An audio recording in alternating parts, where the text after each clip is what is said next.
NFL Week 1 is here, and a new season means new ways to get in on the action at DraftKings Sportsbook, an official sports betting partner of the NFL. Fans have spoken. We want to bet touchdowns. DraftKings heard us and is delivering. DraftKings Sportsbook is the #1 place to bet touchdowns. Ready to do a touchdown dance of your own? New DraftKings customers bet $5 to get $250 in bonus bets instantly, plus 1 month of NFL Plus Premium on us. DraftKings Sportsbook app, use code Shannon. That's code Shannon for new customers to get $250 in bonus bets when you bet just $5 and get 1 month of NFL Plus Premium on us. Offer ends 9/19, only on DraftKings. The crown is yours. As a former NFL player, I know a thing or two about high performance, and that's why I drive the BMW 7 Series. This car has everything I need. It's big enough, comfortable enough, and luxurious enough to meet even my high expectations. When I'm behind the wheel of the BMW, I'm not just driving a car, I'm driving legacy. What I love most is the precision engineering, cutting-edge technology, and unmatched style. Whether it's spacious interior, the powerful engine, or the smooth ride, BMW makes sure every detail is on point.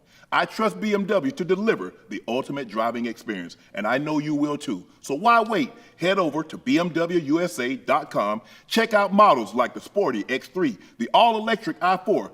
Build your dream car today and join me in experiencing luxury and performance that only the ultimate driving machine can offer. Oh, ladies and gentlemen, and thank you for joining us. NFL football is back, and if tonight's game was any indication, this season is about to be unbelievable. Thank you for joining us for another episode of Nightcap. I am your favorite Unc, Shannon Sharpe. He's your favorite number 85, the route runner extraordinaire in the glasses, the Cincinnati Bengals Ring of Fame honoree, the legendary Pro Bowler, All-Pro, from Liberty City, that's Chad Ochocinco Johnson. Guys, do us a favor. Make sure you hit that subscribe button, and please make sure you hit that like button. And guys, we'd like to welcome you to our debut of our members-only chat. Go ahead and click that join button from a web browser, not the app, to join and become a member. Guys, remember, go subscribe to the Nightcap podcast feed wherever you get your podcast from. Every subscriber counts. And we thank you for counting as much as you have and helping Ocho and I become what we become. Make sure you go check out Shea by Laportier. If you can't find Laportier in a state or a city near you, you can order it online and we'll ship it directly to your door. We have it in stock, and so there should not be a long wait. Please go follow my media company page on all platforms. That's Shay Shay Media, and my clothing company, 84. The link is pinned at the top of the chat. Our tour t-shirts and hats drop today. Use the VIP for an additional 10% off. Ocho, let's get right into it. Let's not wait any longer. The Chiefs escaped the Ravens by a matter of inches. If likely wore a size 12 instead of a size 14, we potentially be going into over. Nope. We're going to have a winner or a loser one way or another because John Harbaugh had already decided, said, I'm going for 2. So we were going to have a winner or loser at the end of regulation. Unfortunately, replay said all plays, all scoring plays and turnover plays are reviewed and no touchdowns. So that's how close we came to having either the Ravens potentially win this game in regulation by getting this last second touchdown and going for 2 and winning. But he was out, likely played an unbelievable game. Lamar was sensational when he needed to be. He missed one throw. I'm sure he would like to have that throw back to Zay Flowers. The Zay, That's the one he loved to have back. But he was 26 of 41, 273, 1 touchdown, no interception, 16 rushes, 122 yards. We know the Ravens are going to run the football, 32 rushes, 185 yards. This is what they do. We know what they're capable of doing. But the Chiefs opened up their season in defense of their back-to-back Super Bowls with a 27-20 win. Patrick Mahomes, 20 of 28, 291, 1 touchdown, 1 interception. He was sacked twice. Rashee Rice, 7 catches, a $103. Xavier Worthy, 2 catches, 47 yards, a 35-yard touchdown, and a run. How far was that run? 21 yards, where he showed you his speed, Ocho. What did you watching this game, a very exciting game, Ocho, what were some of your takeaways? Listen, the game was very exciting. Just the thought that we're getting a repeat of that AFC game from last year. I'm hyped. I'm ready. So again, when the game started, guess who ruined the game for me at the beginning? Because now the referees, the zebras, you're overdoing it. Okay. You ask the tackles to step up a little bit. You call it one time. Okay, bet. Then you call it again. Then you call it a third time. They call the motherfucker I'm sorry. My bad. Let me stop. I'm sorry. I apologize. Because I was kind of hard about that. The referees were making it more about them than the actual game itself on the first series. That was very agitating, was very aggravating. Let them boys play ball. The tackle being slightly off from the guard. Slightly off gives him no advantage or no disadvantage. Oh, yeah, it does. They give him a huge advantage. That's why he lines up like that. And you see the tackles jump in the count. You see how they jump in the count? They're going before the snap of the ball. That's why they get back like that, Ocho.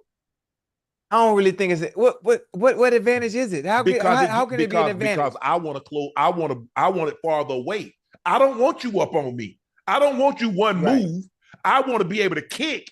And now I'm a yard. I'm 2 yards, 3 yards away from you. Ocho, if I'm on the line and you beat me, I'm done. See, but I'm thinking about it differently. If we're a little closer, that gives me a better opportunity to engage and use my hands. I don't want to engage right. I don't want to engage right now. Not on the pass rusher. You don't want to engage right now. You want him to show you his move. So therefore, and then engage. There you go. Because now, if you're too close, Ocho, I can't see what you're gonna do. Are you gonna come inside? There might be a game. I need to be able to pass it off. If it's a game, a TE or ET, I can pass it off, and I can still be able to catch the D tackle or whomever's looping around on a stunt. Okay. So it's a huge advantage, and the competition made it a point of emphasis because last year they were doing the same thing, and they were jumping the count. So the tackles know. They absolutely know. Absolutely know. Okay. When you put it that way, I just thought, even though they made it a point of emphasis, I just think it kind of got in the way of the game. It got in the way of the flow of the game, allowing the Ravens offense to do what they needed to do. The Chiefs didn't get the call at all. I'm not sure. I didn't really pay attention to the offensive line to see if their tackles did the same thing or not. But other than that, the game was good. Yeah, it was a great game. I enjoyed the game on both sides of the ball. Listen, a little sloppy in the first half, though. Well, it was a little sloppy in the first half. I was trying to figure out at what point were the Raven defense going to make some goddamn adjustments, because Rashee Rice catching the same goddamn shallow Zorro route on a mismatch against the linebacker over and over. He got 100 goddamn yards off shallow. Hey, if you're a defensive player, you never let the offensive guy cross your face. That's rule. That's rule number one. But even if we talk about linebackers, even if they do try to stop him, he's still going to be able to get there because athletically he's a little bit more gifted and faster. I get the Zorro route because that Zorro route is basically unstoppable. You talk about somebody that ran a bunch of those, because here's the thing. When I stop and I start this way, here you go trying to get it, and now I'm going back that way. Yeah. The other way. Same thing with a whip route, Ocho. You know, when you go out there and you whip back in, more times than not, you're going to be wide open. But I just thought the thing was that it's very tough on a linebacker, but where am I vulnerable? Because if I give up the inside, I ain't got no sideline. I can use the sideline as my second defender, and I can push his ass out of bounds. I let him inside. Yeah. Well, I hope the safeties come, because that's at bare minimum a first down. And Rashee Rice if that's Xavier Worthy, I'm not so sure they drag him down, Ocho. Right. I'm not so sure they drag him down. But you're right. Can you see me? They say you're blurry. My camera blurry? Hold on. Is that better? Hey, put your hand up so it refocus. Put your hand up so it refocus. Further back. You need to come further back. Like here right in front of your face. A little further up. Yeah.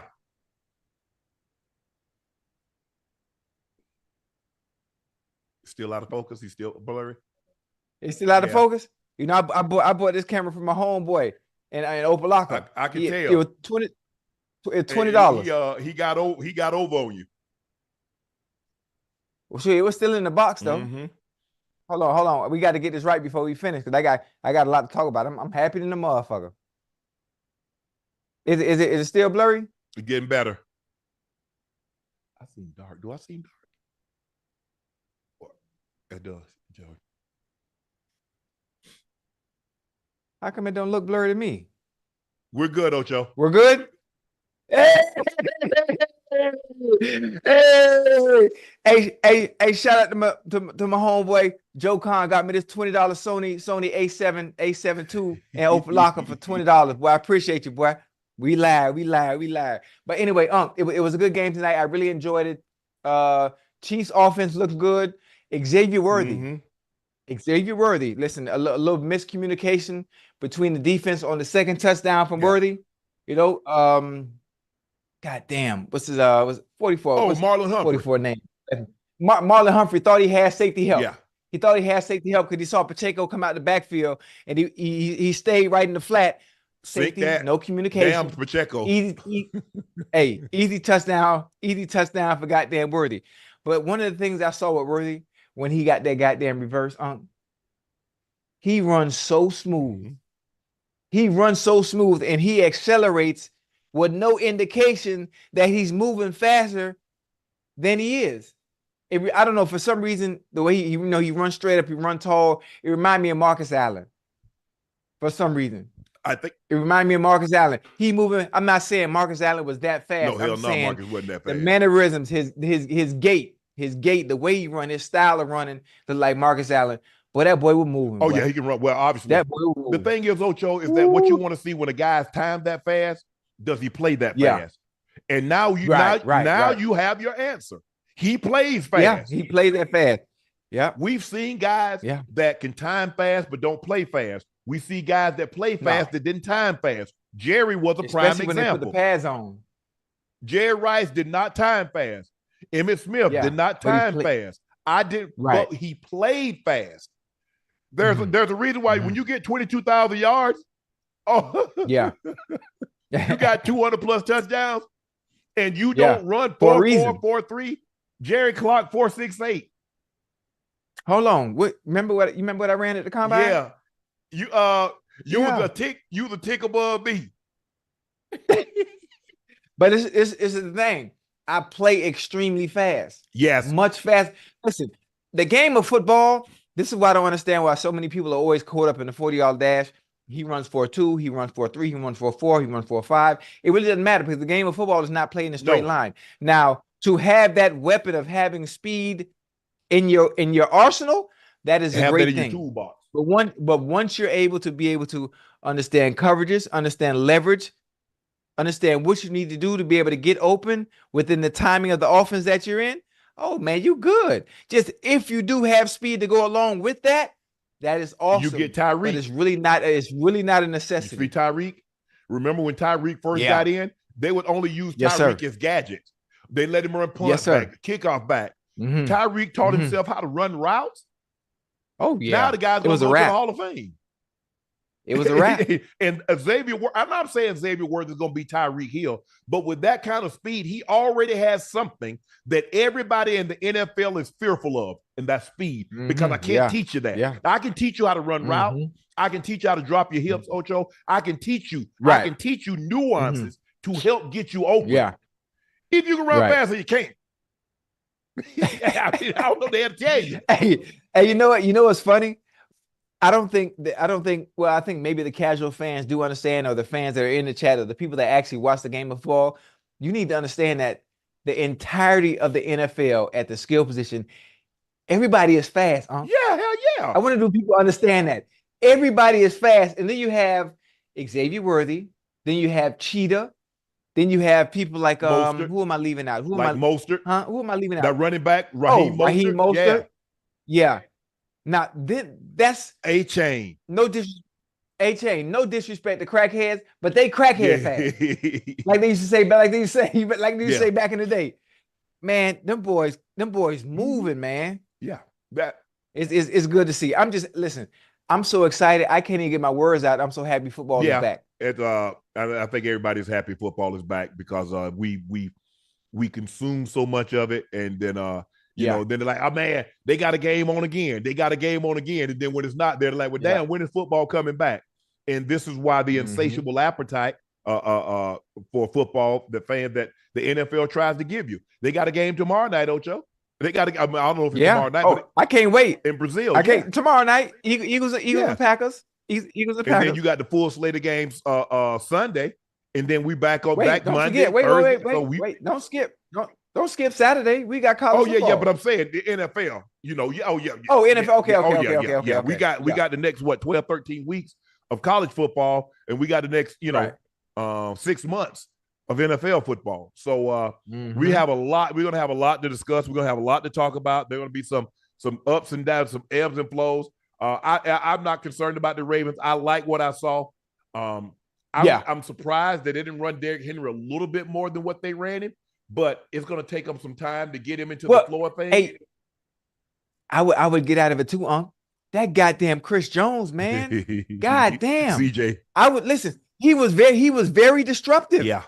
He was very disruptive, but they had to keep Likely in and mess up the offensive flow because you had to keep Likely in just to chip and help the guard in the goddamn tackle because they couldn't do nothing. When the guard and tackle tried to double team Chris Jones, he still got in there and got the strip sack. He good. He you know what he is? He's really good. He's really good at understanding the snap count, but he's really good at getting skinny. You're talking about a man that's probably almost 300 pounds, but he can get like Aaron Donald, how he can get through there and get through the guard at times because he try to double it, and he give you half the man. He good with his hands. He's great with his hands. Really good. He's really good with his hands. That's what. And the really good ones, the really good anything, edge rushers, DTs, they can play on edges because you never want a man to square you up. Even when you play a wide receiver, you want to give the man half of you. You never want to give your man your entire chest. And I had a conversation. I saw some things that with Kelsey, with Trav, and I said, bro, I called him. I said, bro, what are you doing? He said, what's going on? Too high? Yeah. I said, bro, you too high? Yeah. I said, you giving them too much of a man. I said, you got to play on edges. Don't go straight down the middle and let that man put both hands in your breastplate. You got to make him pick a side. You got to give him a shoulder, a side, one way or another. But if you try to play straight down the man, he can put both hands on you. He's already done his job. Right. If he gets both hands in your chest, he's done his job. It's a wrap. There are two receivers that I've seen play that because of their size, smaller DBs would take advantage of attacking at the point of attack, attacking them first, and getting their hands in their chest. And most of the time, when that happens, you are done. I've never seen anybody like Brandon Marshall and Terrell El Dorado Owens have a DB get in their chest and they still win every time because they want contact. They welcome contact. I've seen Brandon and T.O. allow people to jam them initially at the line and they do that pull tug. The snatch. They do the pull tug. I'm like, what the? And be wide open. And hold on. And the whole point of DB doing the jam is to disrupt the timing of the offense. And it still don't work. Here's the thing, Ocho. You know this. It still don't, I'm like, when you jam somebody, you got to be careful because you can get yourself off balance. And what happens when you get there and I get you like this and I do this or I do that, now I got you off balance. Yeah. Okay. Yeah. Okay. So, but this is the problem. I'm watching film, so I'm like, okay, I'm gonna try it in practice. Nah, bro. I swear for God, I swear for God, I was over there with the water. Yeah, no. I was over there with the water cooler. Nah, you need to be. They too strong. They too strong. I didn't know the amount of strength it took to be able to allow somebody to, to latch on and to pull and go. Man, I couldn't even do it. You understand what it is? I mean, like with linebackers, I'm playing on the edge. Now, if it's a DB or a safety, I'm trying to go right down the middle because I want to get my hands on you. If I get my hands on you, it's a wrap. It's a wrap. I'm gonna shed you. And so that's why a lot of guys, they're gonna try to do what L'Jarius Sneed did to Tyreek. They're gonna try what we used to call it freeze because you pretend like I got your ass. And so or we call feathering. So I'm up in a press position, Ocho, but all I'm doing is dancing because I don't want you to get your hands on me. So all I'm doing is feathering. Wherever you go, I'm shadowing you because I don't want to get within arm distance because I know you're gonna grab me and throw me. And so a lot of guys, that's how corners played me because they know if I got my hands on them, it was good night, Irene. I'm throwing your ass. It's a wrap. Yeah, you were stronger than everybody else. Huh? I'm throwing you to the ground. If you're a safety or a corner, you go on the ground. Yeah, you on the ground. If I got my hands on you, on the ground. Because because most of them, they don't take the jersey down. Like, see, you tip the edge of your jersey, you take them down. It's already taped and tucked. That's not what they do. So I can grab this part of that shoulder pad. Yeah. Hop. On the ground you go. On the ground you go. But I think, look, when it's all said and done, both of these teams, barring injuries, I believe will be here. Lamar played really well tonight. He missed a few throws, but it's early in the season. The only thing I think the only throw that I think he wants back, Ocho, was that one in the end zone. Other than that, the Zay, what you call him? Patrick Mahomes had a couple of. I don't know what I didn't understand. Why would Juju, a ball that he could catch like this, why would he try to catch it like this, Ocho? Catch it, yeah.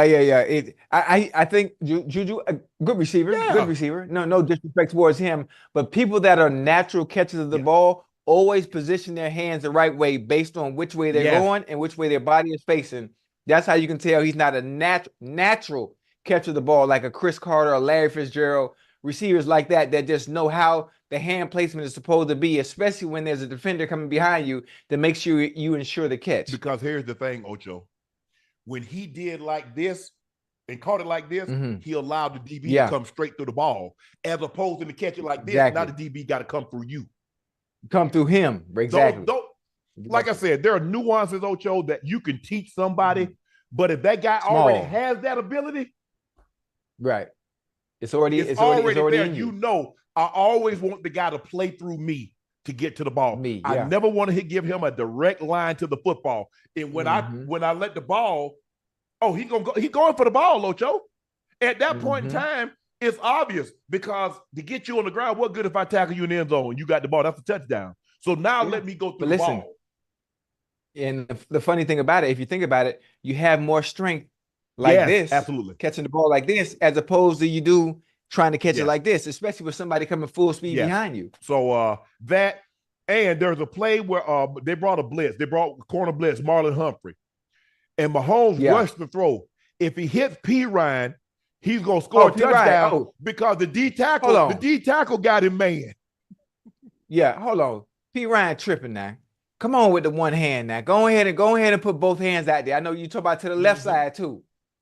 Yeah, P. Ryan, he got to put both hands out there now. And then Pacheco dropped one. What's coach tell you? If it touch your hand, you do what? If you get one, but everybody want to make a one hand catch now. Odell, a lot of guys done ruined it now because everybody looking to make that highlight that Sports Center catch. I didn't want. I would be on if I catch a touchdown. I'm gonna be on Sports Center. I'm gonna be on Sports Center. One hand or one or two. I'm gonna be on either one. If I catch a touchdown, what you notice wasn't nobody in front of him. It was a touchdown. They brought a blitz. They brought the corner blitz. Touchdown. And the D tackle got him, man. So I'm like, bro, ooh. He left. Yeah. But you go back and you watch tape, Ocho, and you look. He's like, okay, we let that one get away. I think the thing is what scared him is that Patrick had more times. That's a situation you just get it up. You ain't got to put no pizzazz on it. Right. Just get it up. Right. Because the guy that's got him covered is coming from the inside. Yeah, and he ain't gonna get there. Oh, hell nah. If he does, we need a new running back. That's what Coach used to say. Hey, Coach Mike used to tell us all the time. Hey, 84, don't worry. Hey, don't hold that guy. Because if you do your job blocking and the running back don't get to the hole, it's not you. We got to get a new running back. Okay. Right. So in that situation, Mahomes just get it up over the guy. Hey, get and let him run with it. But I think when it's all said and done, I think both of these teams look really good tonight. Obviously, the Kansas City's feeling well. They get a mini bye, Ocho, because guess what? They don't play till the following Sunday. So now I get Friday off, Saturday off, Sunday off. He probably have them coming. Yeah, I did probably give him Friday, Saturday, Sunday off. Come in Monday. Tuesday off again. Wednesday, let's hit it. Yeah. Back to work. That's it. Yeah, I really enjoyed the game. I really did. It just it was very, very sloppy in the first half. Again, it's 1 week, so you got to remember these boys going from playing in no preseason basically Obviously, there were some reps, I think, but from the Chiefs, Andy Reid don't play that when it comes to you know, preseason. Patrick I had think that some of their players behind the play. back pass. So, Yeah. but he ain't got a lot. I think He ain't got a lot of reps. no, he ain't getting much. Ravens, number ones, they going from 0 to 100. Yes. Week 1, we going from 0 to 100. They look good. Like you said, they should have used Derrick Henry a little bit more often. But again, with Chris Jones being as disruptive as he was, I understood why they went away from that a little bit. And Ocho, early in the game, what happened? It's 12 minutes in the second quarter. Why they go for it? Why the Ravens go for it? Punt that ball. The 4th and 3 or the 4th and 4? 3. Yeah. Ocho, I punt that football. You make them go 80, 90. You don't give Patrick Mahomes a short field. I like that. Hold on. Okay, you do go for it. Why do you do it to the short side of the field? Why do you go for it to the short side of the field when you have all that space over to the left? If you're going to use Zay Flowers, who you know is quick as hell, especially in space, why not have him in space and throw the ball to the wide side of the field instead of use the sideline? That's really just a 12th defender for the defense anyway, and make it that much more difficult for yourself. I just think if you are going to go for it, I think analytics would say, based on circumstance and the situation, you're not supposed to go for that. At that stage, so if you are going to go for it, at least give yourself the best chance. Because guess what I'm thinking? This game's going to be pretty close. This is a tight kill. Because you gave up, because think about okay, Lamar threw a pick, Lamar fumble, gave him 3 points, and you turned, and you went for it on downs and gave him a short field and gave him another 3 points. Right. So in a situation like that, you understand, and I get it. Keep Patrick Mahomes, the best way to keep Patrick Mahomes off the field. But if his ass is on the field, I want him going 80 and 90 instead of 40 or 50. Right. 40, because basically you give him 3 first downs, he's in field goal range. And with that kicker, they got one of the 2 or 3 best kickers in all of football. Yep. Top 3. So with that being said, that's the only thing. But I thought Lamar threw the ball well. Like he ran the ball exceptionally well. Likely, like I said, I always thought likely, and I said this, I remember saying this a couple of years ago. I said if Mark Andrews wasn't there, likely he could be a Pro Bowl tight end. He got that kind of most ability. definitely. He really does. There's some situations that are a little iffy with me where I wish he was a little bit more aggressive, especially when the ball is in the air, like on that goddamn deep ball, and he let the safety out jump him to the deep ball. When you supposed to Jimmy Graham that? Come on, man. How tall is like he? What, 6'4", 6'5"? Yeah. That deep ball, that deep shot Lamar gave him, you supposed to come down with that. Man, let me get this, man. And that ain't nothing but want to on that situation. But you know what, Ocho? He made a great play on the ball. Lamar made a great throw. He threw it behind him because Bolton overran the play, and then did a great job. Okay, just get him on the ground, and that's what I'm sure that's what Spags will tell Bolton. At that point in time, they've made a great play. Now let's just get him on the ground. Right. Let's just get him on the ground. But Ravens fall to 0-1. Chiefs go to 1-0. Ocho, Lamar said if he had the body he has now, the Ravens would have won the AFC Championship game last year. He said, I wish I was feeling like this body-wise in the AFC Championship.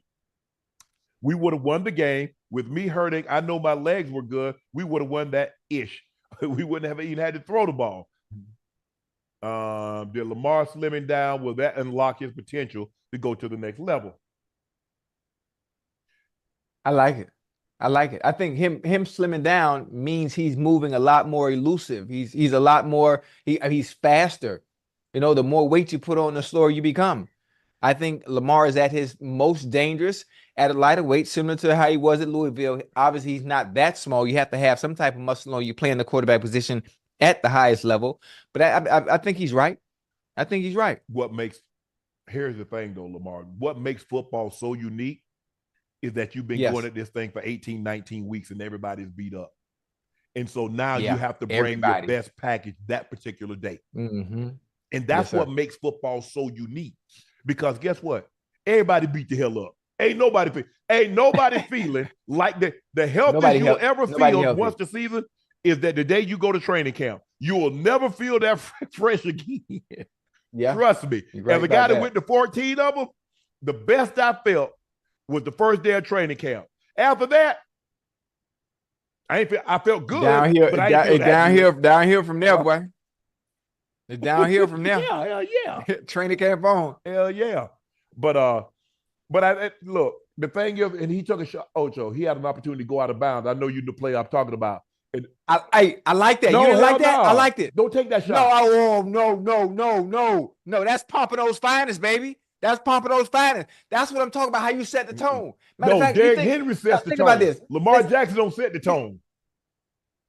Hold on. I'm just saying you got to think from. I'm thinking about if I was on a Ravens team, right? If I'm an offensive player, I'm a receiver, I'm a lineman, I'm a running back. I'm on the goddamn sideline, and I see him dip that shoulder. Now he peeped at who it was first to understand. Okay, is this somebody I can actually take on and be able to withstand this contact? It was. It was a helmet shot. It wasn't no linebacker, nothing like that. A helmet shot. Who? Hey, can I? Yeah, helmet shot. Can I ask you a question though? Who fell? But here's it's the cumulative effect. Yeah, Lamar, put the head down. Let the boys know what time it is, baby. That's Pompadour's finest, boy. He from the crib. Yeah, we saw Cam lower the boom on a lot of people. Oh no, okay, that's his style of play. Now Lamar not gonna do that. You know, he Lamar did. He dipped his shoulder, Ocho. Yeah, one time he did it on purpose. I told you why he did it. He told me he was gonna do it. He gonna set the tone. You know when the journey is over. You got a lot of these things to go. Hey, I saw you tweet that too. You got a lot. Hey, I throw that blink on in a minute. Oh, I see them jokers coming in from the inside, Ocho. I'm heading out. Y'all not finna put no hands on this. I ain't look. Yeah. If it's a fourth down, Ocho, I get it. If it's late in the ball game, yeah. Now you throw caution to the wind. Oh, in the second quarter with 12 minutes to go. Oh no, I'm not finna get you unnecessary hit because, like you say, he slimmed down now. His body is he's 205, 210. Well, last year he was 230. That's 20 pounds difference. Unnecessarily. Like I said, you have to understand the situation. There were times that Tom Brady knew that he had to, like, I give a prime example. In the Super Bowl, you see John Elway went head first. It's the Super Bowl. Oh, when he did the helicopter? Yeah, I remember that. But more times than not, he slid. Understanding the circumstances of the situation, where we are, what we need. But other than that, I got no problem with Lamar. I thought he played well. Speaking of Lamar also recently sat down with GQ and was asked how he deals with the hate and criticism while being in the spotlight. I always say people hated Jesus, not to compare myself to Jesus, but it's like if he got hated on and still was a good person, and did not follow through with his purpose, and he did follow through with his purpose. Why can't I? You like that, Ocho? Listen. I like it because the analogy he uses, the context in which he uses it, and understanding that he's saying, "I'm not Jesus," but we understand the story in the Bible. Now, I would go into Sunday service right now and give you the scriptures on the way they hated on Jesus and give you examples on how they did him back then, but it's not necessary. And we understand the hate and the criticism that Lamar gets because of the accolades and what he's achieved so far. We understand that. We want him to do better in the postseason. And he's a two-time MVP, so that's what comes with it. Yeah. That's what comes with it. So I understand what he's saying. I don't like the fact that he used the word as calling it hate, because it's not hate. He just has to understand, for what he's been able to do in such a short amount of time in his career, much more is expected of you because of what you've been able to do. You're special. So when you're special, this is what comes with it. This is the territory that comes with it. He has to understand that. That's all. At some point, he's going to get over that hump. He's going to get over that hurdle. Look how long it took Peyton Manning. Look how long it took John Elway. Took him 14 years. You know? He went to 3 Super Bowls in his first 7 years, but he didn't win any. It took him 14 years to win his first one. But it's gonna take some time. It's gonna take some time, but it's gonna get there. But when you're a great player, you get judged more harsh than if you're not. Much more. And so there's y'all don't say that about Josh, but Josh is not an MVP. Yeah. We judge, Lamar gets judged like Tom Brady, like Aaron Rodgers, like Peyton Manning, like John Elway, like Dan Marino. And he should welcome that, because that's the company you want to be in, the elite of the elites. So you're going to get critiqued a lot harsher. Differently, much differently. Because I think the greater the expectations, the harsher Yeah. the critiques. Yeah. I think Lamar needs to understand, and I'm sure he's aware of this, that when we talk about the best quarterbacks in the NFL, motherfucker, you in the top 5, the top 3 conversations. Yes. Always. And it's going to be like that for the next 10 Yes. years. It's going to be that. Boy, Lamar ain't never 26, 27, right? But you like 27. Yeah, man, boy, you know how many more years you got to go? So you got a long way. They're going to criticize, they're going to critique, they're going to analyze, because you're always going to be successful. You're always going to be on the winning end of things, but all they are going to want from you is postseason success. And as you keep chipping at that goddamn rock, at some point it's going to come. And that's what I tried to explain to people. I said, look, I was on television when Peyton Manning had the #1 seed and they were going out in the first round. They went to New York. Y'all was killing Peyton, boy. And they got beat 41. Yes, I was the one. I was the one of them. I remember that. And people try to make it seem like, oh, you just no. Do y'all not remember? Do y'all not remember? I do. When he got beat 41-0, even his kicker turned on him. His kicker, like when I was trying to get Peyton, like, come on, Peyton, let's go. We got to get going. We're gonna win this thing. And when Peyton said some idiot kicker that got liquored up and doesn't run his mouth. y'all forget. No, y'all didn't forget. Y'all didn't forget that. Y'all try to paint it. Oh, I'm not saying that some people don't have it out against Lamar. I don't. I played for the Ravens. I know what it's like to be in that locker room. I would like to think I helped foster some of the culture that you see come out of that locker room. So I don't have anything. I'm great. I go back. Ozzie welcomed me. Steve Bisciotti, Dick Cass was there, but I don't really know a whole lot of the other upper management. But those were some of the main people that was there when I was there. So they always showed me love. I don't have an axe to grind with the Ravens. The Ravens were great to me. The Ravens were the Ravens were the one that financially secured Shannon Sharpe for the rest of his life. So I'm always going to be indebted to the Ravens. And they gave me an opportunity to show that I was more than John. I was more than Mike Shanahan. I was more than the West Coast offense. So I will be forever indebted to the Baltimore Ravens. And the city of Baltimore welcomed me. I got friends that I met. Had I not gone to Baltimore, I would have never met. So I got nothing but love. And so anytime anybody does anything well for the Ravens, I'm all for it. Ed Reed and Suggs and Suge, all those guys. Bro, y'all do realize I was voting for the All-Pro and the Defensive Player of the Year. I voted for those guys because I thought they deserved it.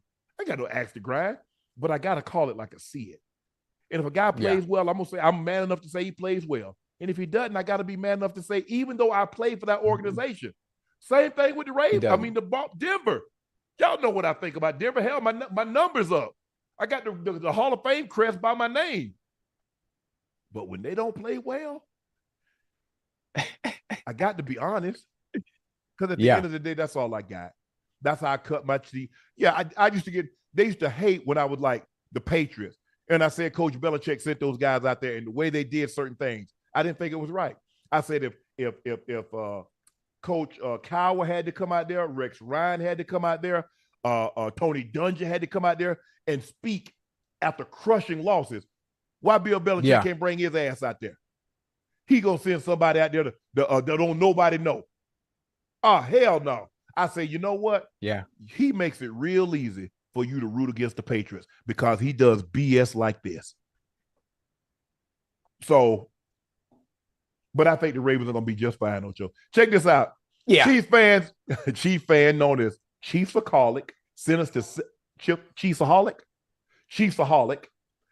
Oh, they done locked my dog. They done locked my dog up. Chiefsaholic was originally arrested on December 22nd after being accused of robbing $150,000 from a Tulsa teachers credit union in Bixby, Oklahoma. Damn. When he was released on bond in February, he went on the run following months after removing the ankle monitor.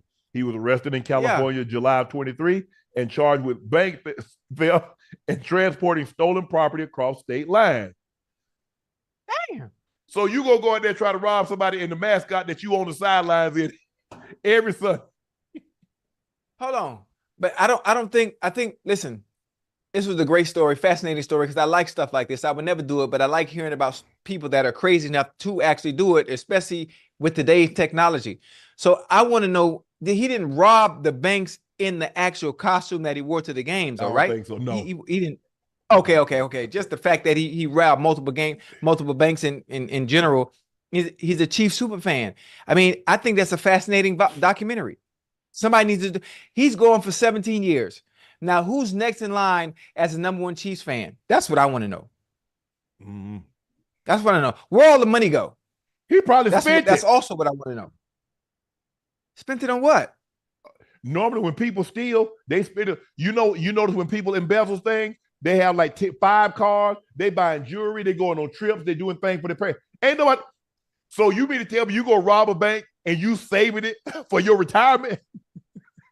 I mean, I think normally when it comes to people that are avid like football fans and enthusiastic connoisseurs of the game of football, for some reason I have a feeling he's not the flashy type that goes out buying, new Ford F50 2500. He just doesn't seem like the F. Oh yeah, I don't know about no trucks. I'm sorry. He just seemed like a simple guy that just, I think, 650. I think he got. I think the thrill. I think he enjoyed the thrill and the adrenaline rush of doing something like robbing a bank. Like jump out of an airplane. That'll give you a thrill. Ride a roller coaster. That's a good thrill. That's the stuff that won't get your ass locked up for a long period of time. Right.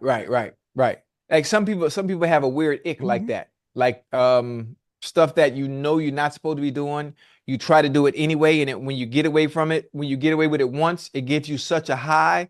Okay, you know what? I'm gonna try this again, and it's weird. Like some people are weird. I'm just throwing that out there. Yeah, no, anything that might get me locked up, that don't give me no thrill. I like freedom. Oh, I like freedom. I don't know. I might be the only one, but I like freedom. I ain't trying to be in jail. I ain't trying to go to jail, Ocho. Yes, man. Listen, man. Oh man. Are we? Listen, we outside, but are we really free? And that's a whole other conversation. To redefine what it means to be free. That's a whole other conversation. What is free to you? Freedom in general. To me, freedom in general is being able to get up and go as I please, on my own free will and not having to answer to anybody. But technically, when I think about it, if you really like take a deep dive into my personal situation, then I still have to do that, even though I'm not incarcerated. If you get where I'm going with this, you get what I'm saying? So technically, I'm free, but I'm not, because I still have to answer to some of the things that I do. Yeah. I signed up for that. If you get where I'm going, it's not a bad thing. It's not a bad thing. You can wait. I hate comparing it to incarceration, but I'm just saying, I'm calling a spade a spade. But you get to get up. You get to go. If you want to go get an espresso, you can go get espresso. Yeah. You want to come in. You want to come in. You want to come in at leave the house at 7 a.m. and come back at 5 at noon, or come back at 6. You can do that. Plus you have financial freedom.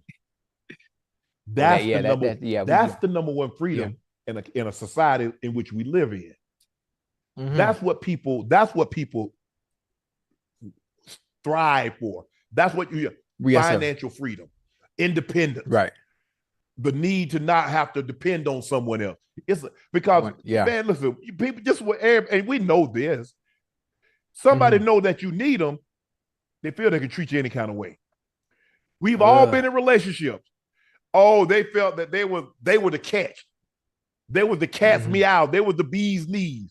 They give you your butt to kiss. You're like, well, damn. And sometimes women be in a relationship, they're like, well, why didn't you leave? I couldn't. No. You have that ability, Ocho. Yeah. And so you just have to find what is freedom to you, because freedom means something different to everyone. Everybody, if you ask them. And you know, another thing I like that you just use that for better context. If you lined up 100 people, if you lined up 100 people and you ask them what freedom meant, you get 100 different answers. If you lined up 100 men and you lined up 100 women and you ask them what's your definition of love, I think you'll get 100 different answers from both sides. 100 different answers, because everyone has a different view on what love actually is. But I don't know. We all off topic That's and all shit. right. The Cowboys and Dak still don't have a deal to keep him with the franchise past 2024. But according to Clarence Hill, there's an effort to get something done before Sunday's open against the Browns. Progress has been made, and the deal is closer than it's been. The length of the deal is not the sticking point in the negotiation, as has been reported. They're on the same page in terms of length, but the fact remains a deal has yet to be agreed upon. Ocho, how will this impact the Cowboys and Dak? Well, mainly, how does it impact Dak? Because Dak is going to impact the Cowboys. I think for Dak, I think it's a distraction. I think for Dak is a distraction. I saw some comments that Joe Burrow made where before his deal, it became a distraction for him as well, where he just wanted to focus on football, but the lingering contract situation, not lingering over his head, but just in its entirety, where he just wanted to focus on the game of football and prepare for a season. Obviously, it got done. I think, if I'm not mistaken, it was last year before the season started. And it's somewhat of a weight off your shoulders. Now you can just focus. I think for Dak, it's the same way. You could sense Dak Prescott's frustration not too long ago in an interview that he did, where he said he takes everything that Jerry Jones says, and I forgot how he worded it the right way. I don't take it seriously. Hey, I don't take it seriously. And, for a quarterback to come out and say something like that, you can tell he's tired of the circus. He's tired of the mess. He's tired of his owner always in front of the camera and doing all the talking. Again, Jerry Jones sat down with Stephen A. Smith, which was elite journalism on Stephen A.'s part, because he left no stone unturned. He asked the tough questions that Jerry had no choice but to answer, and he answered them in this long-ass dissertation that was totally unnecessary. So unless you actually sat there and listened and were able to read it in between the lines, because he messed up and said what the contract was. It's something 5 years that's coming up. If you listen to Jerry close, he kind of told on himself. So I think it will get done. Just the fact that they took so long to get it done, it just to me, it just makes no sense. Yeah, I mean, most of the contracts have been 5 years. You look at the guys, Tua was 4 years plus the fifth year player, the fifth year option. So that's 5 years. So basically the contracts are going to be 5 years.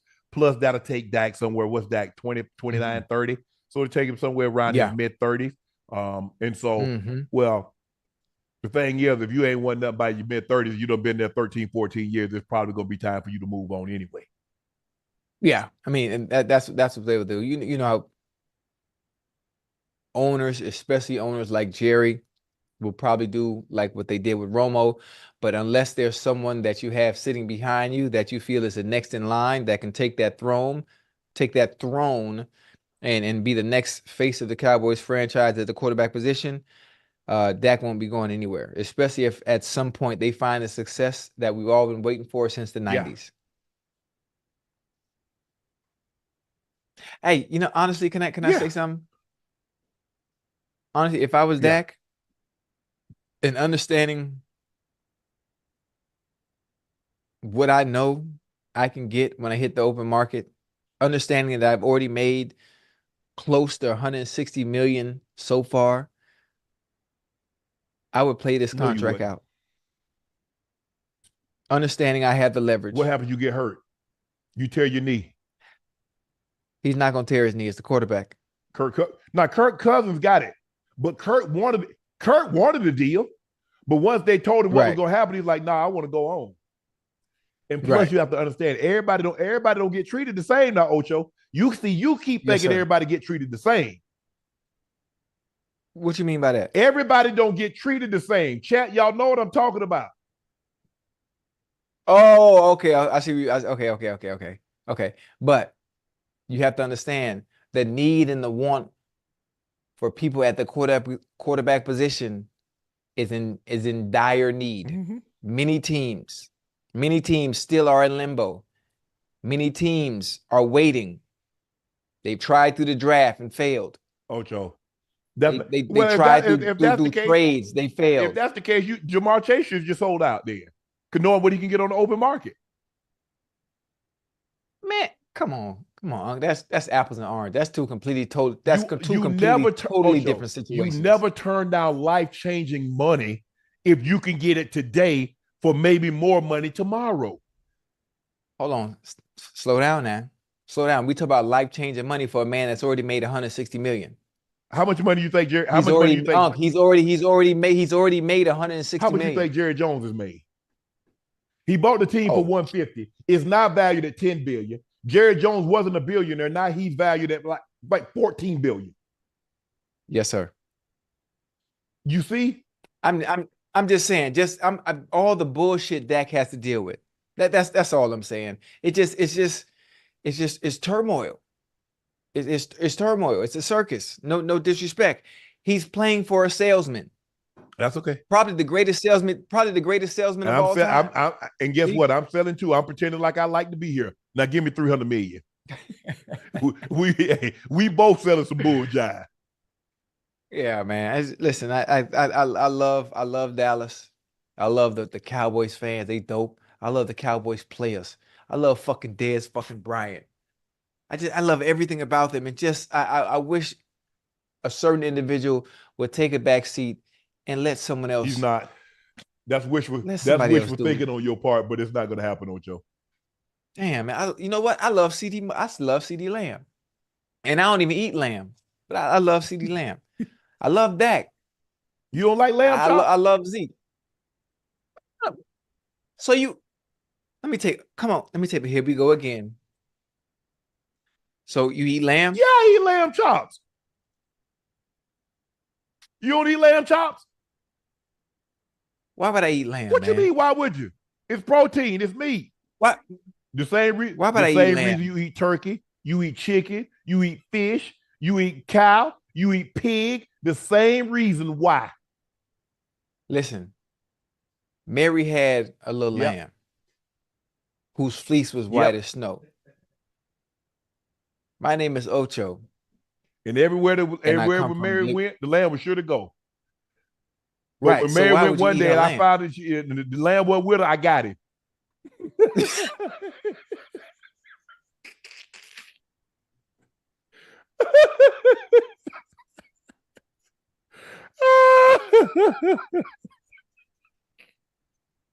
So that was the end of that. Hell no. Oh, man, please. Okay. Ocho, check this out. The Commanders have fired an employee one day after a video surfaced in which he made comments about the team's players and accused Jerry Jones of being a racist and called NFL Commissioner Roger Goodell a $50 million puppet. Riel Etienne, Washington VP of Content the previous 4 years, also criticized fans and called them mouth breathers. I don't know what that is. Call them what? Anyway, the team Thursday confirmed the firing via a spokesman, but had no further comment on the matter. Hey, you think that's bad, Unc? You think them firing the vice president for the Commanders is bad because of what was said? Let them goddamn emails leak. Let them damn emails leak from that John Gruden stuff. If you think that's bad, but that ain't nothing. That's mild. Oh, for sure. That's mild. If you want to know how they really feel about us, let them goddamn emails leak. He's not saying, man, don't. Well, for the most part, hell, I know how most people feel. Okay, I don't need to see their email to see it. Yeah, okay. I'm just making sure. Listen, this is the business. This is the business. We are in the entertainment business. They are not our friends. They never will be. So you expect things like this. Things like this are said. Obviously, I've been in the game. Maybe people on the outside don't realize it. These things like this is what's said behind closed doors. Sure. And it gets worse than this. Well, I mean, all he's doing is telling the truth, and just so happens somebody happened to be recording it and putting it out. They set him up. Because I don't think you. Oh. Yeah, big time. But this lets me know that there's an opening now with the Commanders that I could feel. Yeah. I could be vice president of content. Who's better at creating content? You know what? Man, look here. I don't know anybody that could hold a job that would have been able to keep their job, no matter how much of it is true. You can't say that. After that, that's impossible. Impossible. Yeah. It's impossible. Even if you were in the highest position of power, you would have to step down. You'd have to step down. You got to get up out of there. So yeah, I don't think anybody's surprised that he got fired. clearly No. he was speaking and didn't know he was being recorded or didn't think that it would get out. You know what? He could sue for that too, huh? Whoever did the recording, whoever set him up, because that was obviously a setup, because the questions were asked for a reason for him to be able to answer them so he could be set up in that manner. Ocho, you've been at this long enough. I know I have. You should know better. I know when people are asking questions where they're trying to get me to go. But you have to understand, you have to think the person you were sitting with, you only answer those type of questions that somebody you're comfortable with. That's a friend, that's a colleague, or so you thought. Yeah.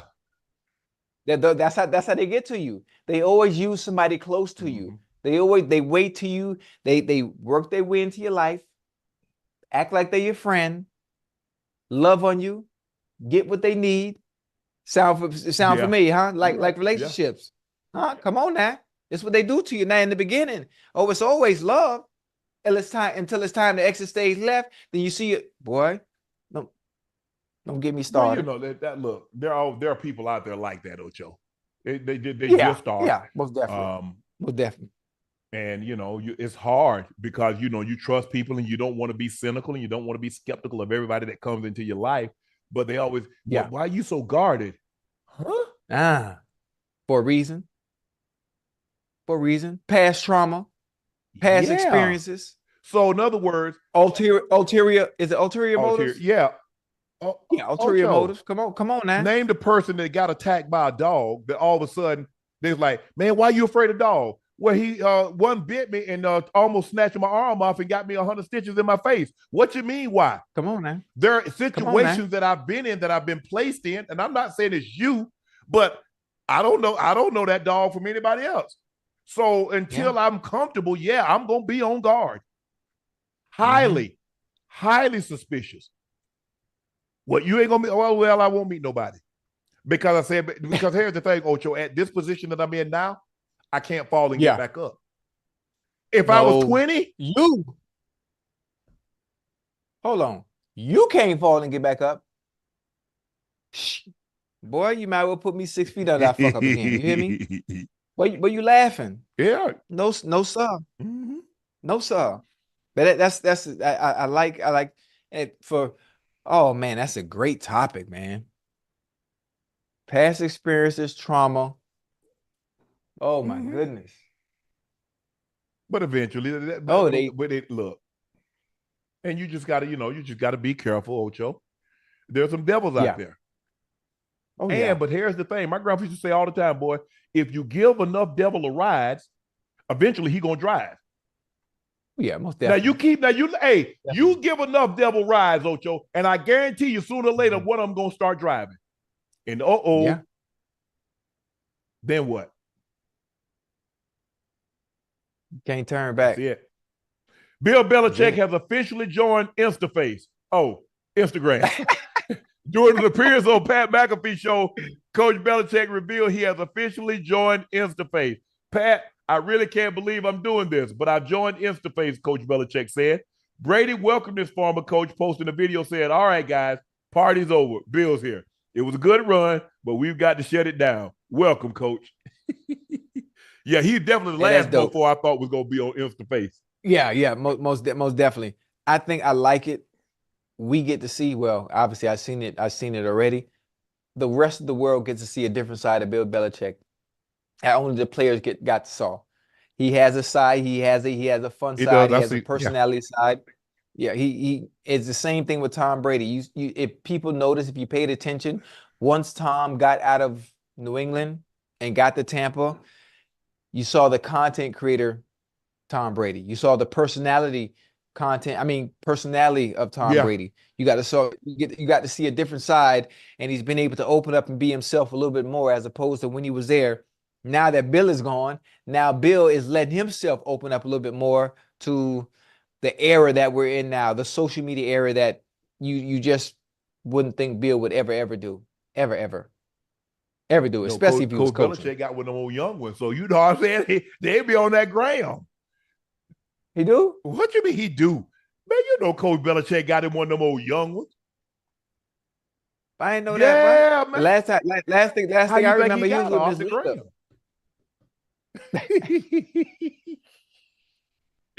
Hey, Bill, cool, man. Bill, Yeah, cool. I think the thing is, Cool, dude. I haven't been around him a whole bunch. I think I was around him at the Pro Bowl one year, and yeah, Yeah. he's a totally different person when he's not in that mode, when it's not the regular season, when Hmm. he's not coaching, Yeah. and he's in a relaxed type of an atmosphere.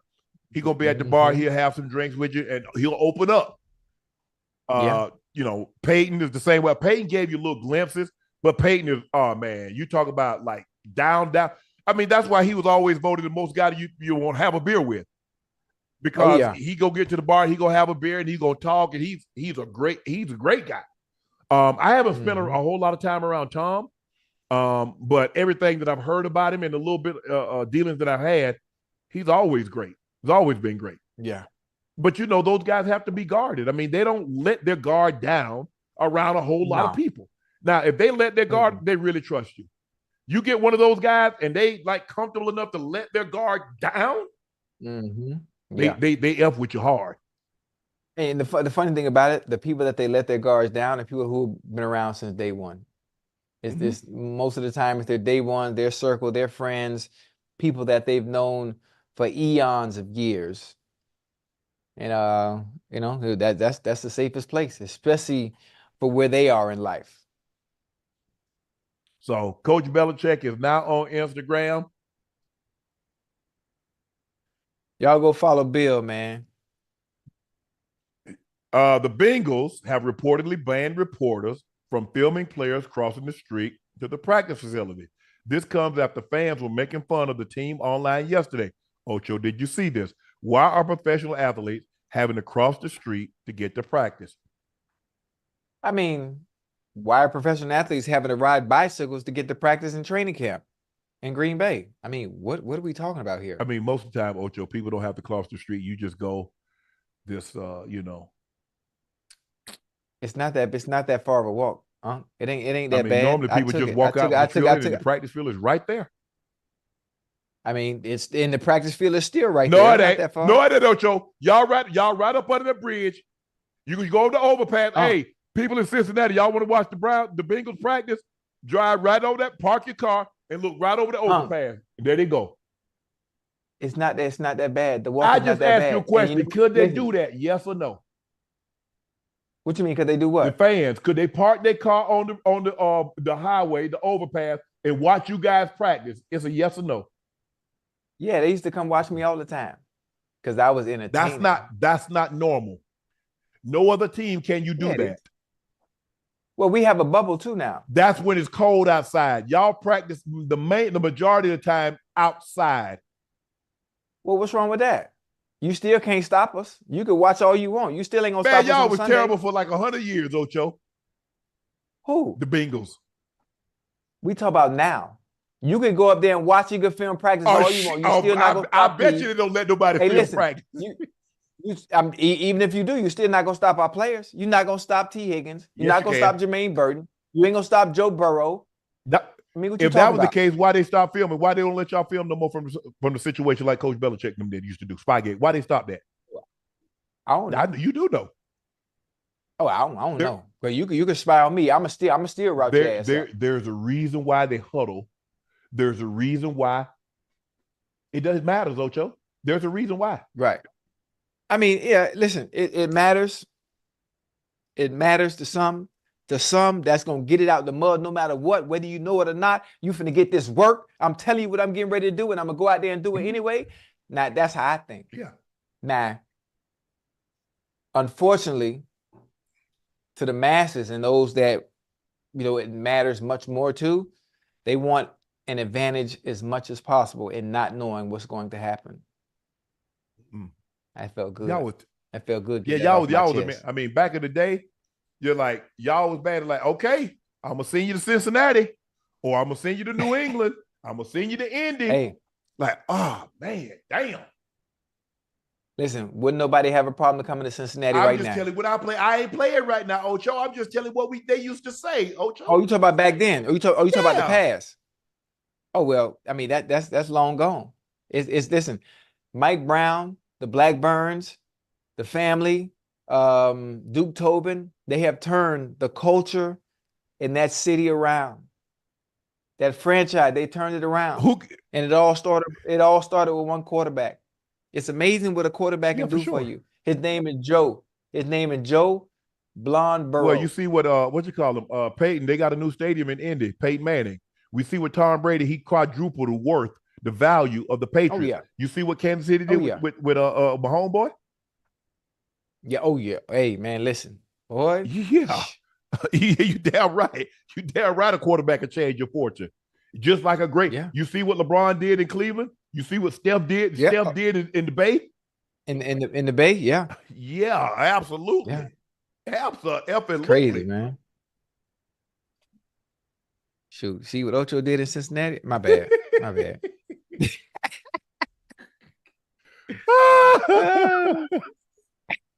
Sticking with Cincinnati, Jamar Chase is reportedly tracking towards playing on Sunday against New England. Cincinnati continues negotiation with Chase side to get a contract extension done. He practiced today and yesterday with Cincinnati, getting more sessions tomorrow. What do you think will happen here, Ocho? Will we see Jamar on the field on Sunday? Listen, this is it's tough. It's tough on Jamar. It's tough on me as a fan of Jamar. It's tough on me as a fan of the Bengals offense. It's tough on me as a fan of the Bengals in general, because I understand the importance of Jamar and understand the importance of Jamar being a part of our offense for us to have consistent success and have a different outcome at the beginning of the season. We normally start the season slow. You know, we always start out the gate 0-1, 0-2. And I think for us, I think we need to hit the ground running with a little different approach this year and probably try to start the season fast and get a few wins under our belt, as opposed to trying to dig ourselves out a hole. I think it'd be imperative that a deal gets done for Chase, but I think he doesn't touch the field unless it is done. Because it would be foolish for him to play now, Ocho. Now, you know, back in the day, if you held out, the team could forgive those fines. The team can't forgive those now. Yeah, the rookie under the current CBA, on your rookie contract, if the time that you do miss in season, you're forgiven for those fines. If I'm not mistaken. I don't think fines can be forgiven now. I think that was the new rule in the CBA. Look it up, Ash. Can fines be forgiven? But listen. Can I say something real quick? Jamar Chase right now is top 3 receiver in the NFL. Justin Jefferson has gotten paid. Yeah. CeeDee Lamb has gotten paid. A.J. Brown, Devontae Smith, Jalen Waddle, Tyreek Hill. He is a tier 1 receiver. And out of the tier 1 receivers, he's the only one that's gotten paid. So just listen to me real quick, chat. So, yeah, he's a rookie. So listen to me. You want him to come back. Everybody's saying, oh, he has 2 years on his deal. Okay, you want him to come back. He's playing as a top 3 player, but you want to pay him on a rookie contract, but you want the production that he's going to provide you to be that of a tier 1 receiver. For sure. No. That's not the way business works. That's not the way business works. Now, I'm all about doing things in good faith, because if you're paying someone as a top player, but they're not performing at the top level, what's the first thing they do to you? Oh, we already know. It's one-sided. They're going to get your ass up out of there. They're going to get you up out of there, or they're going to call you to the office and say, you know what, your production is not what it once was. We need you to take a pay cut. Yeah, but here's the thing, Ocho. In the process of taking that pay cut, now we're going to take your money. We're going to take 50, 60% of your money, but we still need you to make those plays like when we gave you the contract. Shit. Child, please. Rookie fines can be forgiven, Ocho. See, told you. I told you. But listen, I'm hoping, Unc. They waited to the last minute with Joe Burrow. I'm hoping for the sake of my sanity. I hope a deal gets done. If it doesn't get done, I believe in T. Higgins. The problem is T. Higgins. I've been saying it since day one. T. Higgins is a number 1 receiver, which is why when he hits the market next year, he finna get a bag. But here's the thing, though, Ocho. You need both of your number 1s, because it doesn't do you any good to just have one. Yeah, but listen, we have great depth now. We have great depth. Ain't nobody Chase. As great as T. Higgins is, he ain't Chase. They're he ain't Chase. He could be completely different, but he ain't Chase. Hold on. I don't like the way you talk about my dog. T is unbelievable. He ain't Jamar Chase. When you put him in the top five, would you put him in top five? Who? Higgins. Top man. Higgins. He top 10. Top what you 5. Talking about? Damn, mathematics. Oh, no, spelling is hard, and now mathematics is hard. No, he top 10 though. He that boy now. Don't do that. You goddamn right. What you want to do? Let's run it right now. Don't play. Okay, hold on. Okay, hold on. Let's see where right. Okay, let's go. Chase. Is he Chase? No order. I'm just saying Chase. No, do the top 5. We know the top 5, right? Chase, Justin Jefferson, CeeDee Lamb, Tyreek. Let's say AJ Okay, that's Brown. 5, right? Okay, that's top 5. Now let's go after that. Well, you put Tyreek in your top 5? I just did. What about Devontae Adams? Okay, Devontae, that's 6. I'm not taking him over. Hold on. I'm not taking him over Cooper Kupp. What? You take it, man. Ocho, stop. See, that's why I ain't even doing no more. I don't even want to play no more. Stop playing, man. Hey, listen, man. Don't ever. Hey, do me a favor. Don't do me a favor. Do me a favor. Do me a favor.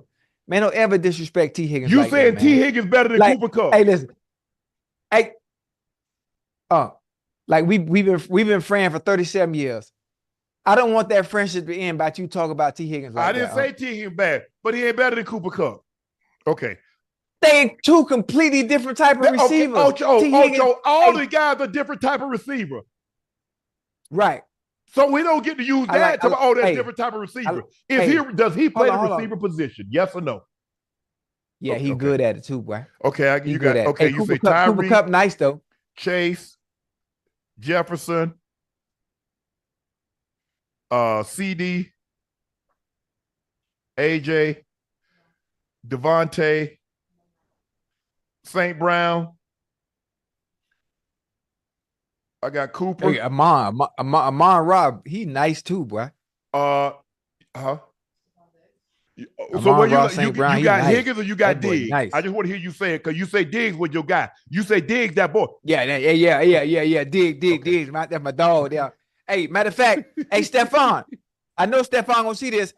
Stefan, I'm telling you, homie, like you my guy, right? If I don't get a pair of them Asics that you got the little collab with, it's on site. So right now, Ocho, you got left. We got Puka, we got Ayyyy, we got your guy George Pickens. We got. Hey, I don't. You know what, Unc? I don't like what you're doing now. Ocho, I'm just giving you some names. I know, but listen. You put me in a tough spot. You put me in a tough spot right now. Now listen.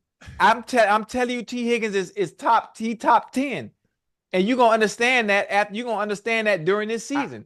I'm not saying what he's not gonna be after the season. I'm saying right now. I'm saying what he is right now. I'm telling you what he is. He's been that since Clemson. No. I think he's unbelievable. Listen, we listen. What about your boy? What about your boy Terry McLaurin? Oh, that's my dog. That's my dog. No, you got that's my dog. Hey. That's my dog. This man here. Scary Terry, boy. What you talking about? Commanders, baby. Ocho. That's that boy. Hey, you made me stand up on that one. We still got Waddle. We got Devontae Smith. So I think somewhere like top 15, but I don't know if he cracking the top 10, Ocho. I don't, honestly. You know what? This is why I don't like numbers. I don't like anything having to do with the number system and ranking players when they're all good in their own right. Now you have the tier 1. You got them tier 1 dudes that are special that can go to any team. I got one. Okay. Let me finish. What about Mike Evans? What you got? What are we gonna do with Mike Evans? Oh, but hey, Garrett Wilson. Hey, what are we gonna do with Garrett Wilson? What about Amari Cooper? Hey. Chris Olave? Ooh. DK Metcalf. Man, you better stop, Ocho. Stop. I'm at 15 right now. I ain't naming no more. I ain't playing. Hey. Chat, I ain't playing with Ocho no more. I'm done. Hey, listen. Hey, you see how you just did that? Each name you call, I got excited. I got His excited receiver because I pool is understand what the deep. boy. I understand what the boys do. The receiver pool is deep. It's deep. But T. Higgins, that Cinco, he top 10. Okay. He top Yep. 10. Hey, Well, we just looked up Pro Football Focus, got him at 32. But we ain't gonna talk about that, Ocho. We gonna move on. hey, Pro Football Focus. Nah, listen, you know what? I like Pro Football Focus, so I ain't gonna say nothing bad about them. But everybody has a difference of where you go? Oh, where you going? I was just over here looking. All right, go ahead. Hey, anyway, chat. Listen, that's a tough conversation. Obviously, it all comes down to preference at times. Some people like, what's that? Why you got the Eagles helmet? Pro Bowl, Urban Fry. Hey, Urban Fry, he still preaching? I couldn't tell you. My Ravens helmet. Hey, you know what's bad? Can I tell you something? When it comes to memorabilia, I don't have no memorabilia outside of these 3 jerseys. I got 3 jerseys I got framed. Cincinnati, I got a Patriots one, and I got a Dolphins one. Even though I was there for 3 days, I still got a Dolphins one sitting up there because I'm from Miami. Yeah, but I don't have no memorabilia. Chat, people that are in the chat, if anybody can find where my Hall of Fame jacket is that I wore against the Ravens that night we played them on Monday or Thursday night that I wore over my shoulder pads, if anybody can find that, I'm willing to pay ungodly amounts of money to get that jacket back so I can frame it. Please, if you guys can get the message out there, anyone that knows anyone that has that jacket, I would love to have it back. I'll pay whatever needs to be paid. That's a one of one. And I really like that back, please. You didn't trade helmets at the Pro Bowl? I did. I don't know where they at, Unc. I don't know where they at. And I hate that people that have traded with me, people that have traded jerseys with me. If you happen to see this, I just want to apologize. I don't know where nothing is at. I don't. I got something for you, Ocho. What's that? How much would you pay me for this? What's that? A gator. Killed it myself. I can go out. Hold on. I can go down the street and get one of them. Yeah, killed it myself, Ocho. But he's still alive. You ain't killed himself. 22 right to the pow. No, you didn't. You're a hater, man. I told you I killed a gator myself. Nah, you ain't killed no gator, but show me the footage. That was a long time before camera phones. Okay, then you lying then. And I ate the gator. He ain't here no more. Nah, I need to see the footage because I know they had camcorders back then. But I tell you what we can do. We can go to the Super Bowl. We can go down there. We go what you call them? What? Go catch one in the swamps in the bayou. That's easy. Man, I can go to the swamps right here. Everglades ain't right down the street, huh? That ain't no fun. I want to go down to the bayou. What the swamp people? They used to we got the same thing here. Well, we got alligators right here in the Opelika Canal down the street. They be crossing the street and all. I don't want them. I want to go down there and get in the boat. I want to go with Big Liz, get me one. We got the airboats right here, man, in the Everglades. We could do that here. We got gator farms, crocodile farms. It ain't no fun. Yeah, you can wrestle with them. You can't even wrestle with them in the bayou. Why would I want to go shoot fish in a barrel? I want to go in his habitat. I want to go where he at. That's why I said the Everglades. You don't know about the Florida Everglades? We gonna be in New Orleans for the Super Bowl. The Gators in New Orleans, they soft. No, they're not. The real Gators out here. Nah. Them little baby gators, I'm talking about 18. I'm talking about 15, 18-foot crocodiles. They ain't got no crocodiles. Crocodiles don't live in alligator. We got crocodiles and alligators. Short nose. We got crocodiles too. No, you got no crocodiles. Crocodiles don't live here. How you gonna tell me? Because I'm telling you. All right, bet. Now it's time for our new segment, Money Moves, sponsored by DraftKings. Guess what? We got animation too. Hey. In his much anticipated return, Chargers head coach Jim Harbaugh starts the season with high expectations. Harbaugh is co-favorite at plus 850 to win NFL Coach of the Year at DraftKings. That's tied with Chicago Bears head coach Matt Eberflus for the best odds to win the award. Coming off a national title at Michigan, odds makers are clearly buying what Jim Harbaugh is selling. Ocho, what's your expectation for the Chargers this season? I think the Chargers are going to look completely different than they did last year. I think they're going to look completely different than they did last year. My only issues and concerns are the weaponry that the quarterback has at his disposal. Quinn Johnson, I know you might see this, but I need you to show up and show out. The inconsistencies that I've seen on film from training camp, the drops, I mean, all that is fixable. I just need you, brother to brother, come out there and show out. They let Keenan Allen walk. They let Mike Williams walk because you're next in line. You're next up. The organization is telling you you are the man that's next in line to take over as the number one receiver. I need you to play like it week one from that point on. That's it. But as far as Harbaugh is concerned, everything he touched turns to gold. He does, man. When it comes from a coaching standpoint, and the teams that he coaches, it turns to gold. So I expect the same thing to happen there, and I think they're gonna be fine. And normally it happens quick. You look at San Diego. Yeah. You look at when he went to Stanford, when he went to Michigan. Now he's back. I mean, even when the Chargers, you look at normally the first year, there's a drastic turnaround when Jim Harbaugh takes over the program. And so I don't expect anything. He has a quarterback that can make every throw. He's a lot more athletic than you give him credit for. Now it's going to be interesting to see how they they lost Eckler. He went to the Commanders. He was the guy that could do it everything. He could run the ball well, caught the ball extremely well out of the backfield. Around the goal line, he was a lot tougher runner than people gave him credit for. They got some people. I think the question is their defense. I'm disappointed in their defense. When you look at what they got defensively, superstars. They got Bosa, who broke his hand, so he's gonna be out. They got Derwin James. Bosa. They got Khalil Mack. They got Asante Samuel. They got Sammy Jr. They got talent out the yin yang. Why y'all giving up plays like that? So I do think Harbaugh is going to turn this team around. Kansas City is in that division.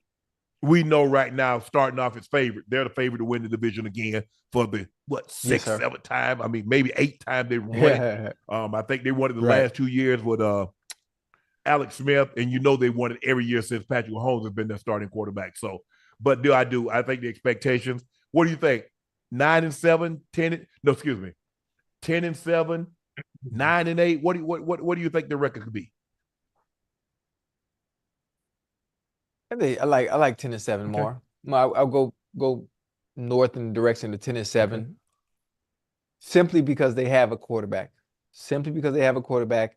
And anytime you have a quarterback, you have a chance at winning more than goddamn 8 or 7 games. So, speaking of Michigan, Sherrone Moore is in his first full season as head coach of Michigan, and somehow Ocho, he's still working on a contract. On Thursday, Michigan athletic director confirmed that Moore and the university are still working on a deal. Several of his assistant coaches are also without contracts. Where they do that at? I mean, they don't do it anywhere, but the fact that because of the entity that you are working for, it ain't gonna be no post-dated check. So when that check does come, it's gonna clear. I mean, we talk about Michigan. How many other coaches? It was some other small company I can't trust. Now your money coming when it comes to Michigan. That check gonna clear. So you working for free? I mean, you're not working for free, but you're gonna get paid for the work you put in. How you know? There's a difference now, because that. Because did Harbaugh work without a contract? So how long did Harbaugh work without a contract? What about Coach Saban? What about Dabo? What about Kirby? Oh, they working on Mr. Moore numbers. The man had the job for 6 months, Ocho. What you mean you working on his number? Who takes a job and you still trying to figure it out 6 months later how much I'm gonna pay you? I don't know. I'm just telling you. I'm Chad, just telling you. If I was an Chad, issue, am I out of line here? I'm trying to figure this out. I mean, so, hold on. When did Harbaugh get the job? When did Harbaugh get the job at the Chargers? Because maybe it's me. Maybe it's me, guys. Because sometimes I have a propensity. right. Harbaugh got the job January 24th. When was Sherrone Moore named head coach at Michigan?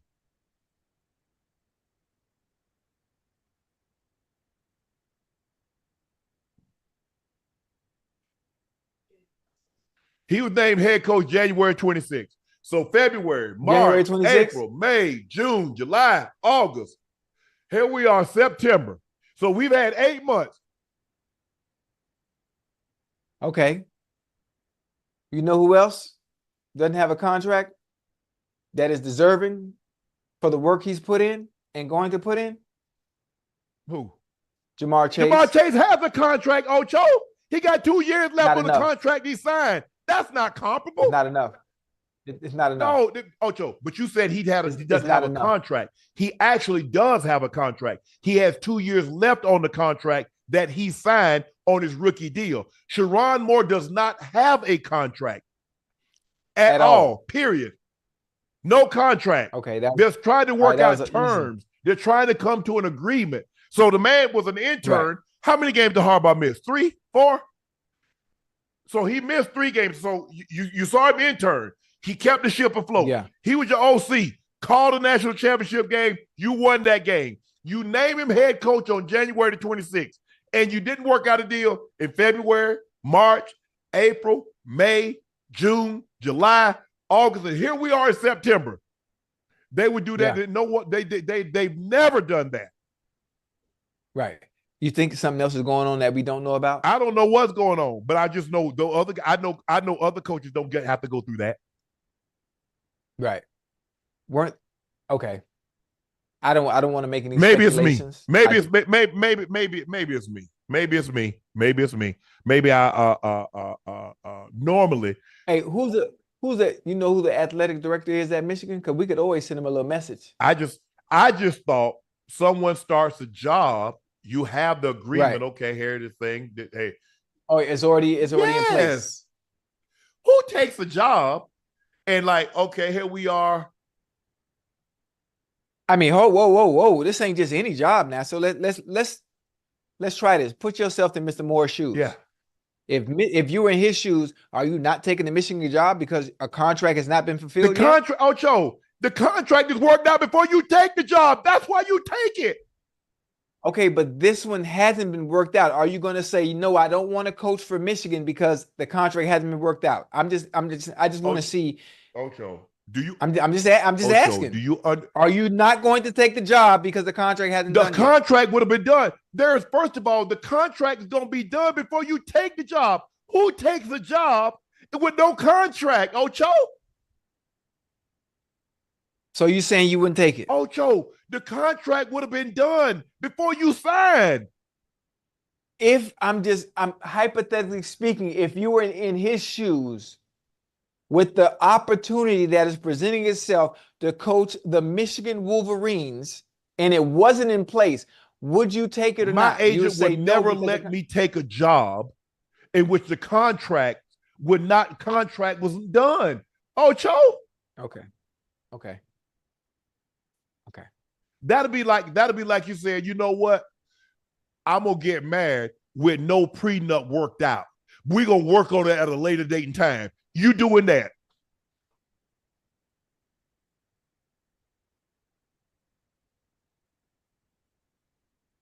Me? You talking to me? Yeah.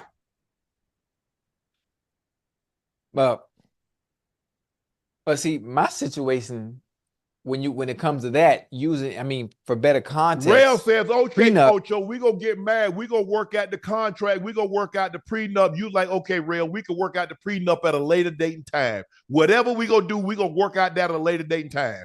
And here we are, 8 months in. So y'all been dating 3.5, 4 years. And so now, because Sherrone Moore has been there for a minute, he's been the OC. Right. And so now, 8 months into your marriage, ain't nothing been signed, ain't nothing been settled. Yeah. That's me doing that.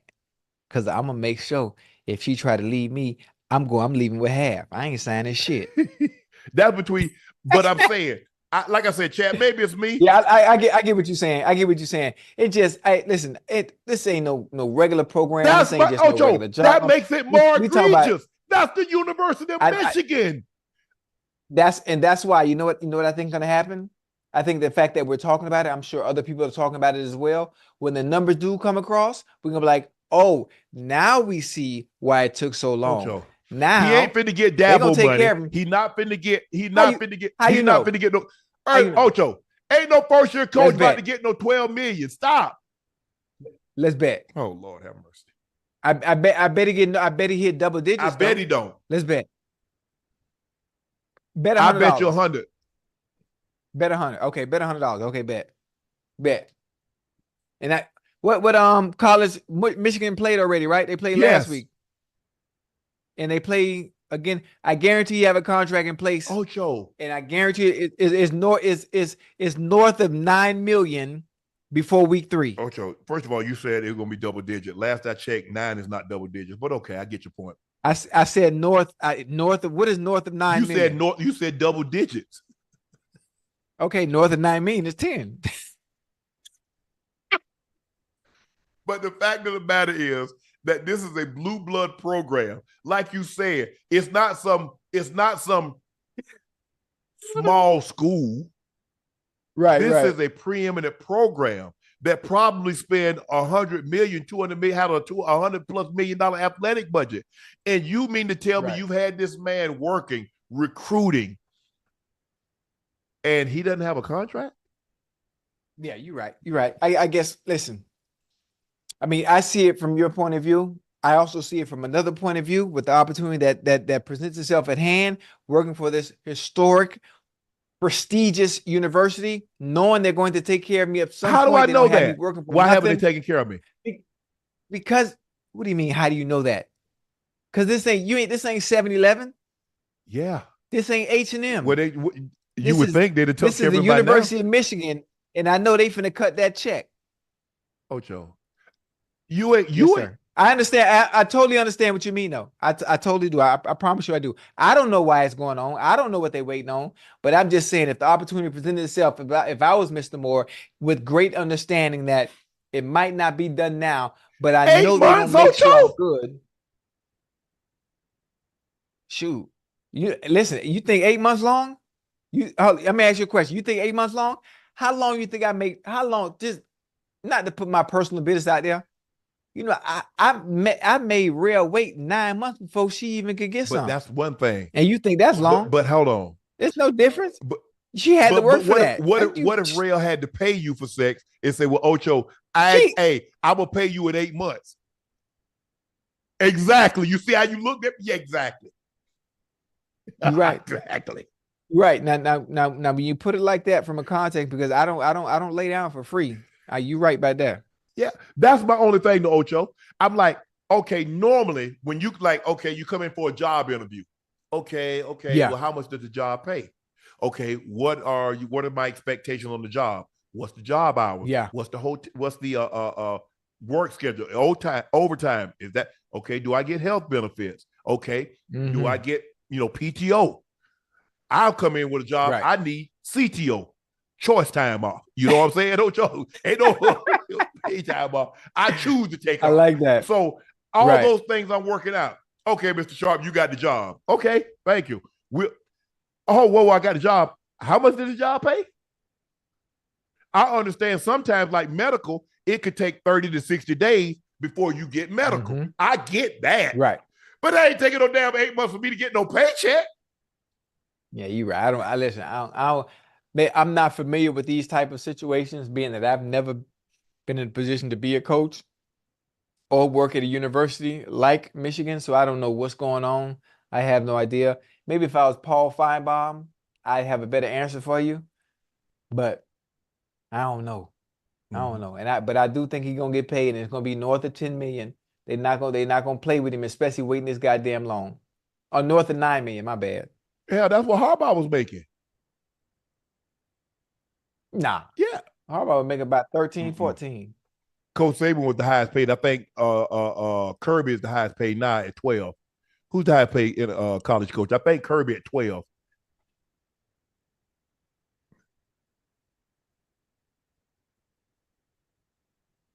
Because I think Dabo make like 10, 11. Kirby's at 13. Oh. What is the guy at Alabama? He got about 10, right? Woo!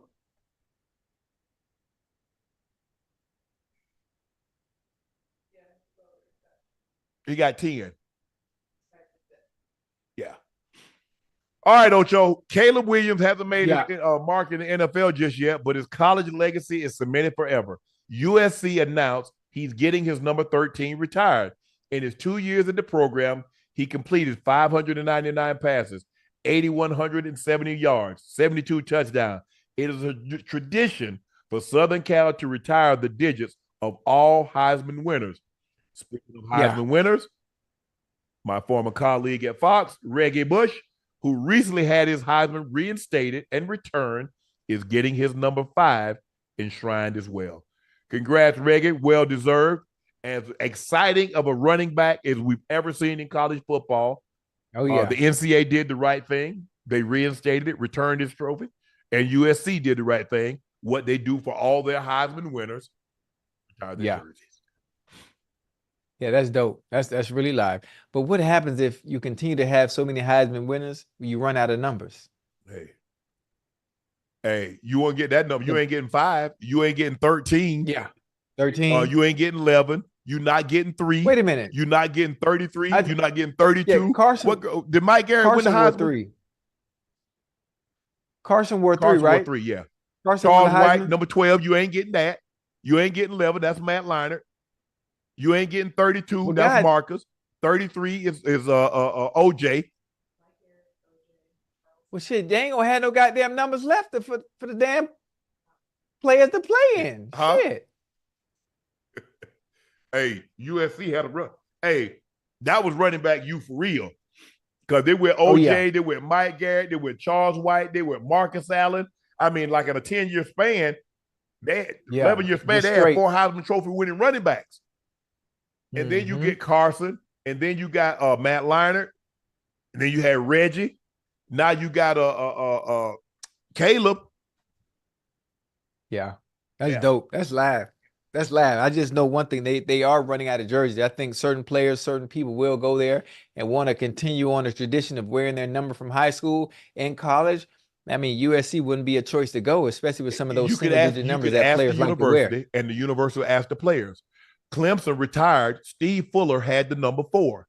Deshaun wanted that. Right.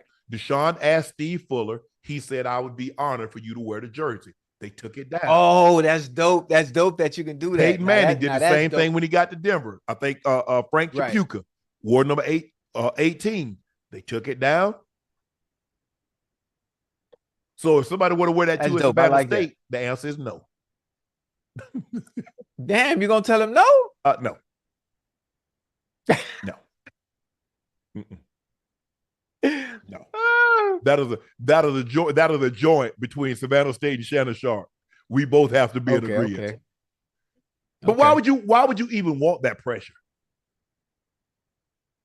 I mean, if you that boy, listen, a lot of players are picking single-digit numbers, and most of the time when I was growing up, if you were a single-digit number, you were like that. You were that boy. You are him.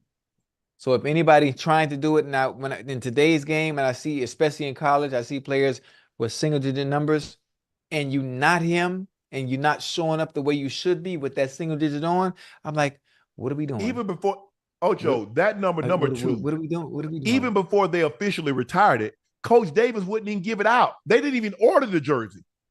They wouldn't even order it. Mackey, who was the equipment manager, said, you actually think somebody gonna be worthy of wearing that jersey? He said, long as I'm here, there'll never be a number 2. I think the year after I left, somebody took a picture in it. And Maggie's like, how the hell you get that jersey? He ain't never did. So there's only one picture with somebody in number 2 after 1989. I wore from 86 to 89. Right. After that, out of circulation. And then when they retired it, oh no. That's it. No. I don't even, well, first of all, my son would have never, he wouldn't even want to wear that number. He wanted his own number. He wanted his own identity. And I understand that, but no.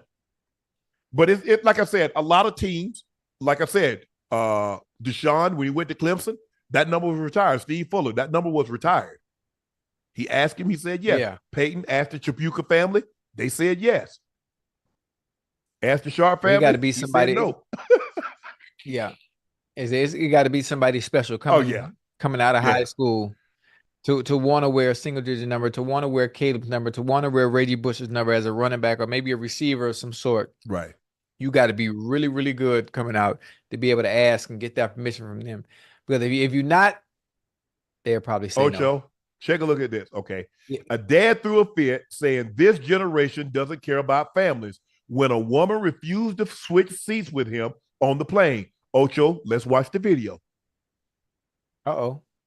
A woman who paid $40 extra for her specific seat on a flight had a dad try to guilt trip her into switching seats. So this woman, named Riley, says she always pays extra to have a specific seat. On this flight, she'd upgraded to a window seat near the front of the plane. While she was settling in, she saw a couple walk over with 2 kids that were between about the ages of 5 and 10 years old. She felt someone grab her shoulder, and it was the dad in the family. He had learned that no one was sitting in the middle seat of the row behind Riley. That dad then demanded that Riley move to the middle seat in the row behind her so that the family could all sit together. But her real concern was that she didn't want to sit between 2 people, especially after she'd paid extra for the right not to. Because he had the audacity, this made the dad even more upset, and he went on a rant about how this generation just doesn't care about families. Riley tuned him out and refused to move. Oh, I can see both. I can see both parts. Okay. I can see. Hold on. Stay with me now. I can see both parts about wanting to sit with your family. I understand that. Now, depending on who you ask, depending on how you ask the individual, especially a father that wanting to sit with his kids, I get it. I get that part. Now, there's certain people that would move, even if there were certain people that would move just so someone could sit with their family, because I've done it before. Ocho, but let me ask you a question. That's why I can see Have both you sides. moved to a worse seat? She got a window seat and got to go sit between 2 people. Well, if you wanted to sit with your family so bad, book the ticket in advance and buy the row. Yeah. I don't like his approach. I don't like his approach to the way he asked, and I'm sure he probably didn't ask in a manner in which he would have thought, you know what, let me move, even though I have to sit between 2 people because he's with his kids. It's to do with me. I'm sure. So it was probably rude. So you want me to be uncomfortable for the length of the flight, right, so I can accommodate a family? Hey, listen. Some people with it, some people ain't. Okay. I kind of see both sides. I kind of see both sides though, because I move on a few flights for family. But I tell you what, okay. A man sitting, his wife is in first class. He's in coach. Yes, sir. He comes, you sitting by his wife in first class. He said, Ocho, this is my wife. You mind if I sit here? I'm in 24F. He want to sit with his family. Hold on, are you tripping? You do realize I fly on Spirit. Ocho, you do not always fly. I sit in the exit row. Ocho, stop. Because I booked some flights, okay? So stop. Anyway, yes. For me. So anyway, as I was saying. Oh, but that's different. No, that's not what you said. People want to sit with their family. I'm asking you, a guy, his coach, you in first class, right. His wife is sitting next to you. He says he wants to sit with his wife. You giving up your first class ticket to go back and coach? Yes or no? Yeah, I probably would. Stop it. I would. I mean, that's just me. I'm just saying I would, especially if he got a window seat. I don't care. Oh, Lord have mercy. I would. You let the man sit with his wife. He should have bought that seat if he wanted to sit with his wife. Ocho, ain't nobody. You bought Chad, too late. Chad, let me ask you this: how many people purchased a first class ticket gonna be willing to give that ticket up to go sit and coach so somebody in coach can come sit by a family member? Really? I mean, based on the scenario you just gave me, sitting the next, you want to sit with his wife? Yeah, I would probably move. Well, best of luck to you. That's just me. Once I got my earphones and I got my phone and the Wi-Fi connected, I don't give a fuck where I'm sitting. I'm not giving. Listen, no, the protocol, the normal rule of thumb. In order to get somebody to move, you need to give them a comparable seat or a better seat. You don't ask someone to move from a window or aisle to a middle seat. You don't ask someone to move first class to coach. Now, I'm not saying, hey, if that's what they want to do, but to say, yeah, hey, I know you paid, I know what, y'all know what first class tickets cost. Oh, hey, can you, I want to sit next to my wife. Well, you should have bought the ticket. But I bought this one, and I ain't moving. That's rude, man. You see how you just said that? You see how you just like, I'm gonna say it just like that. If you think I'm about to get my black ass up, and I know what I pay for first class tickets, if you think I'm about to get my black ass up and give up my first class seat to go sit and coach, bro, do you know how long it's been? I have missed a flight because the flight, they're like, Mr. Sharpe, we have no more first class, but we can get you on this flight and coach. I said, what time the next flight will leave? Says leaving in 2 hours. I said, I'll be right over here in the corner. I'll be right over here in the corner. I'm not doing it. Oh, man, I wish I might. Bro, the first class tickets be $2,000 and $3,000 from here to New York. And you think I'm about to give up that seat? Because every time I want the aisle. Because I didn't look, my kidney's bad. So I got to go to the bathroom. Right. And I don't want to be stepping on people. I don't want to put my ass in nobody's face, and I don't want to put my other private part in nobody's face. Excuse me. Right. I'm knocking juice down and water. They folding the table up. I don't want to do that. So I just get my black ass up and go to the bathroom because I got a window seat. I don't do bulkhead. Right. Yeah, you ain't got no leg. Hell no. Yeah, but and when I think about it, and I mean, you know me personally, and if you're in the chat, if you follow me throughout the year, just in general, you know how I am. You know, I live a very, very simplistic lifestyle. I don't really care much about, especially in this scenario, in this case. You know, I honestly, all bullshit aside, knowing me, I would probably move. Just knowing me, especially on the scenario that you just gave me, not the one we talked about originally on why we talking about the topic. I'm talking about the wife and dude sitting in coach. Listen, should have bought a ticket. When I'm on a flight, if I got Wi-Fi and my phone working, I got my headphones, I'm good. Nah, give me what I paid for this seat. I bought this seat. This seat was $3,000. Yeah. Break bread. Damn, $3,000. Go look up a first class flight on Delta from LA to New York. Look it up, Google it, and see what it costs. It's high. It must have been a holiday. Go look it up and see what it costs. So that's what he gonna have to come out of his pocket with right there. And I still ain't moving. He knew when he got his ass on that flight, he wasn't sitting next to his wife. They gonna try to guilt trip you. Hey, excuse me, buddy. You know, my wife is up there. Okay, and I'm gonna keep her company for you. What's her name? Betty? Hey, Betty, how you doing? Sam back there. Hey, I tell you what. Ocho, how about this here? How about Betty get her ass up and go sit back there next to you? Go back there with her and let the person next to let me. Them come up. How about that? That's a good one. That's a good scenario. That's a good scenario. Please. That's a good scenario. No, I ain't doing it. Y'all know good and well y'all wouldn't sit. And here's the thing, Ocho, they knew good and well they wouldn't sit together when they got their ass on the plane. Yeah, I mean, listen, maybe they bought the tickets in a way where it wasn't as expensive. They found a way to finagle the system, and then they're gonna try to finagle separate. Me. So it wasn't ain't gonna happen. Yeah. That's probably what they did. I want all my snacks because when they come around with the hot food, Betty she gonna be getting my plate. Oh no! I ordered the ravioli or the breakfast, whatever Shelly D was necessary. I want all that. I want the unlimited snacks too, because they keep coming around with all those snacks.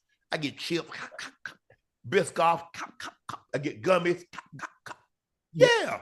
Yeah, I get the sun chips and the sea salt chips. No, I ain't giving that up. Oh, You got it. I get normally somebody else. They be back there and everybody be looking at them. How you get 2 plates of shrimp? Ash be eating shrimp in front of the people. I said, Ash, because I had a flight attendant to take my stuff back there, and I was like, yeah, and she eating it in front of the people. Man, I wish somebody would be eating a plate of shrimp back there in front of me. I'm gonna knock all that shit down. You gonna eat what I be eating. You gonna get one of those boxes, one of those cheese boxes with salami. Yeah. That's why. Damn. That's what you gonna be eating. Though Ash be eating, don't even care. I'm pretty sure she ain't offering nobody nothing. Because that's one thing about Ash. The one thing I tell you about Ash, appetite.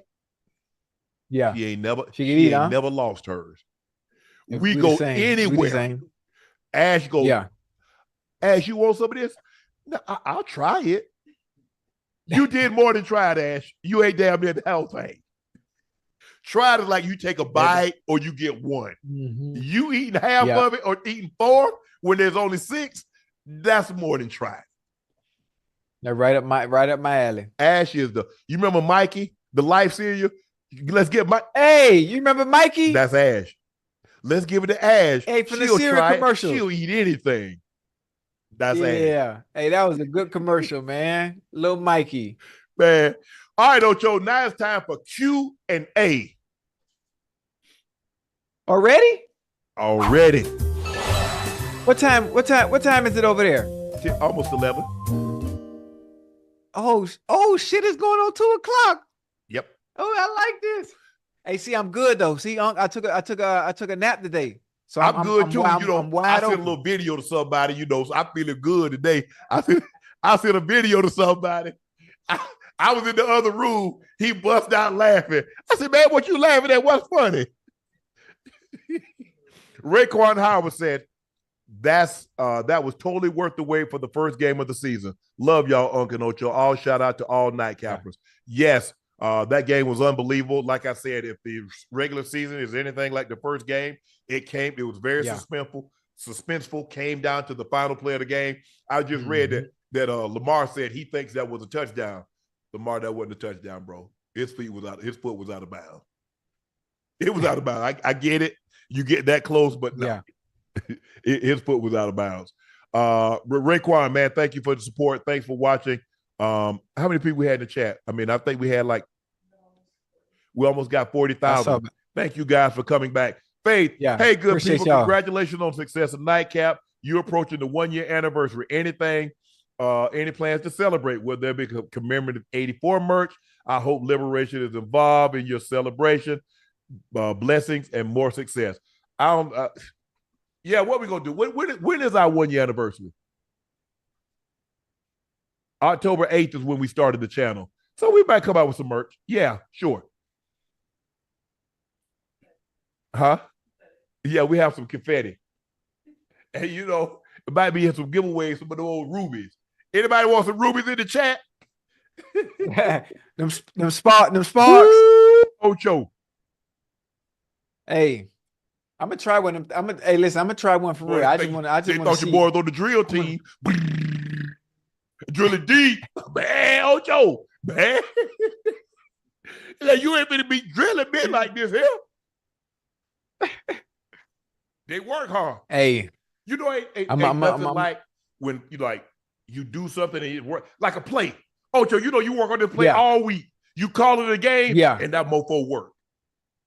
Yeah. Hey, ain't nothing like the rubies. They work. Yeah, they work. That's a great feeling. Please, Ocho. And it's gonna be perfect. It's gonna be perfect because I'm on the road. I'm on the road now to the end of the month. So when I come back at the end of that road, like Boys the Men, I need to try with them sparks now. Woo! You got any neighbors? Nah, they ain't can't. Be here. Okay, they can't. You good? Nah, they ain't gonna be able to hear. Man, they the real deal, Ocho. They the real. They We gonna see what the Boy, hype they, about hey, now. boy, they get butter from a duck. They get butter from a duck. You know, hey, yeah, man.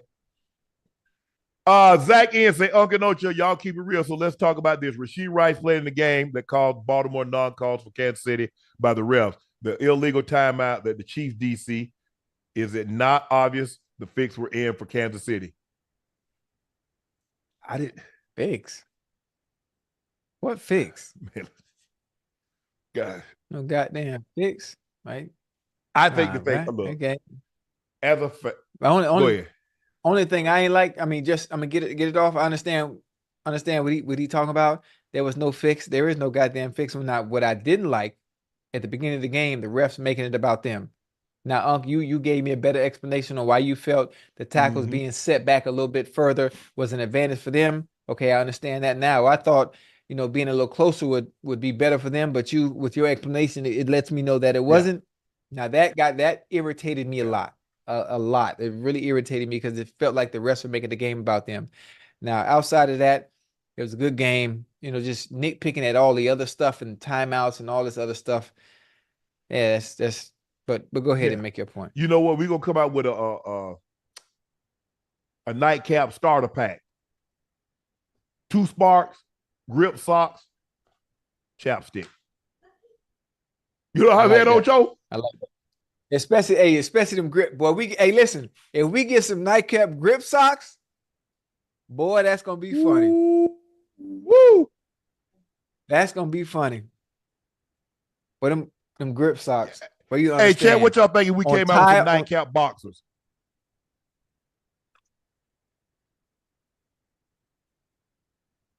Briefs or boxers? You wear briefs? But I ain't got no choice. Well, we used to call. I don't know what they used to call, but we used to call them jockey shorts. Well, briefs is jockey that's shorts, the same thing. Yeah, but right. I wear like when I think of boxers, I wear like compressions. That's what I'm talking about. When I think boxers, I think of like the plaid boxes we used to get back in the day from the gas station. Oh, the kind I got on right now. Yeah, them days over, man. We used to wear a pair of shorts under your jeans to go to school. Yeah. Man, I had a teammate used to play. He used to play in Fruit of the Looms.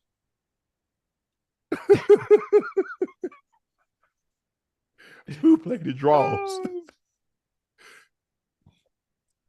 Yeah, we get that nightcap starter.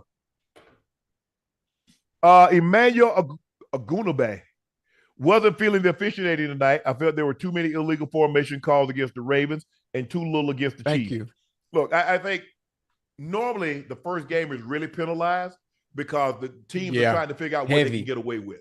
So now what we would do is like when I tackle with back up, that means I had to back up because we didn't want it to look so obvious. Because see, Ocho, I like to crowd the ball.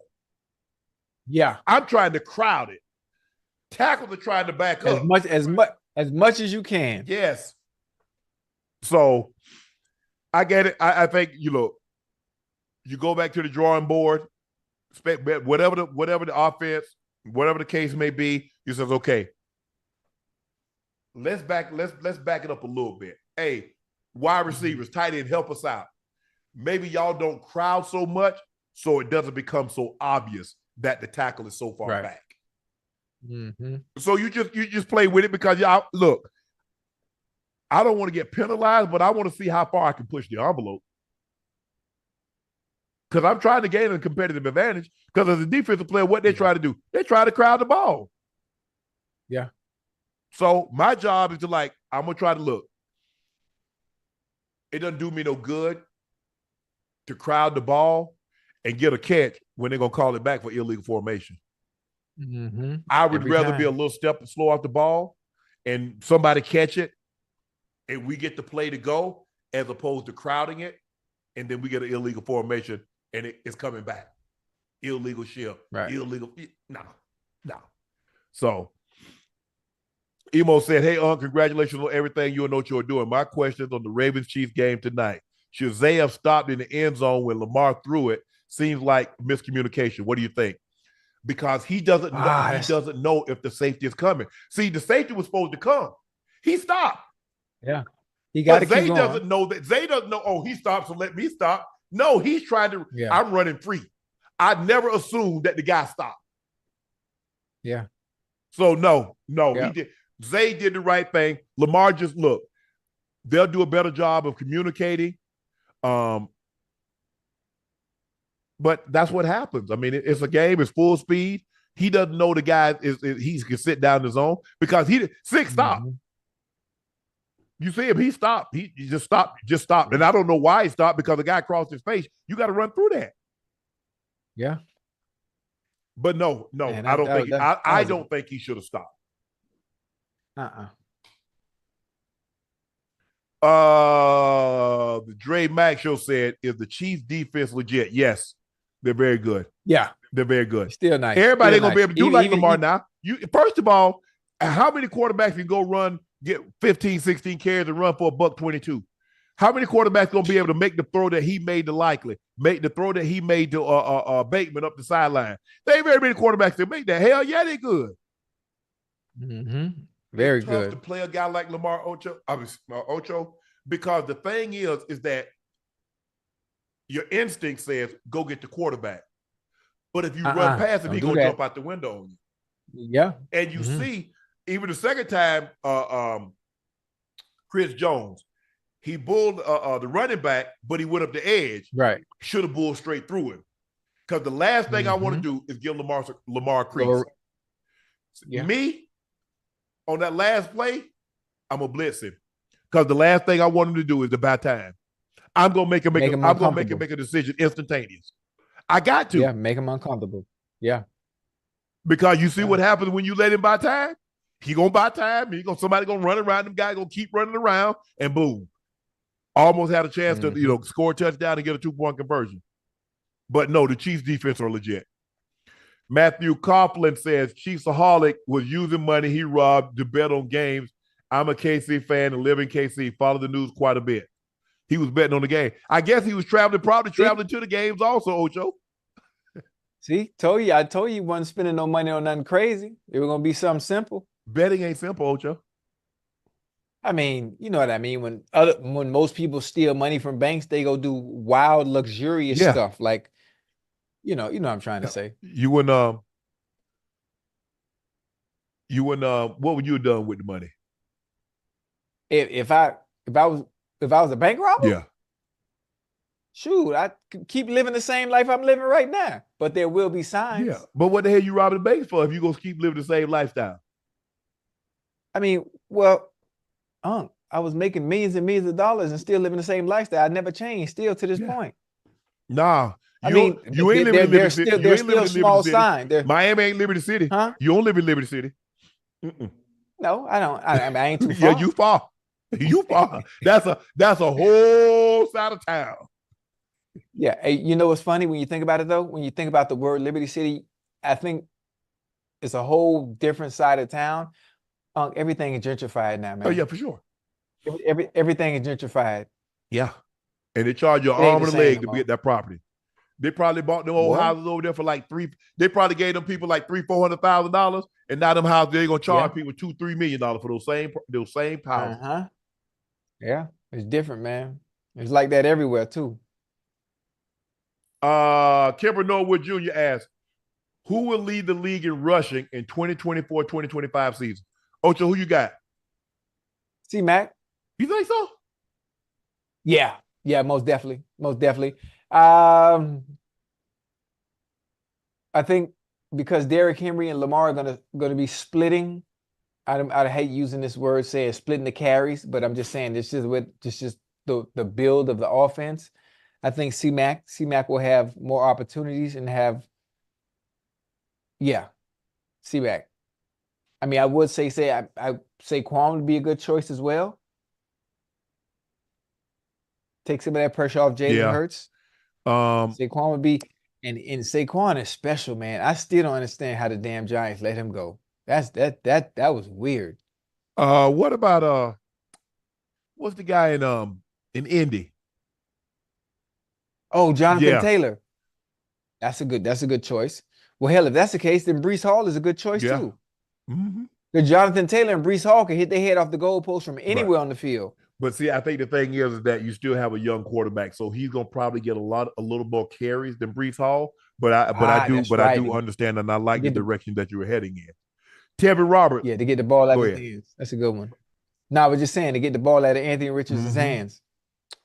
Tevin Roberts, hey, Unc Ocho, not all players have legacies. What accomplishments are required to be considered a legacy player? Who are some of the fringe legacy players playing now? Is Ocho, is Sterling? Much love.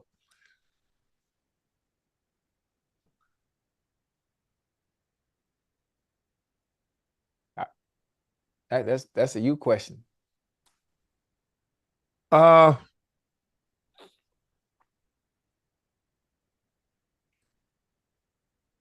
mean, it definitely helps if you won. If you're a good player on a championship team, they'll never forget you. They'll never forget you, Ocho. Even though our offense wasn't that great in Baltimore, we won a Super Bowl. That we still gonna be special. Especially the guys that they know. I mean,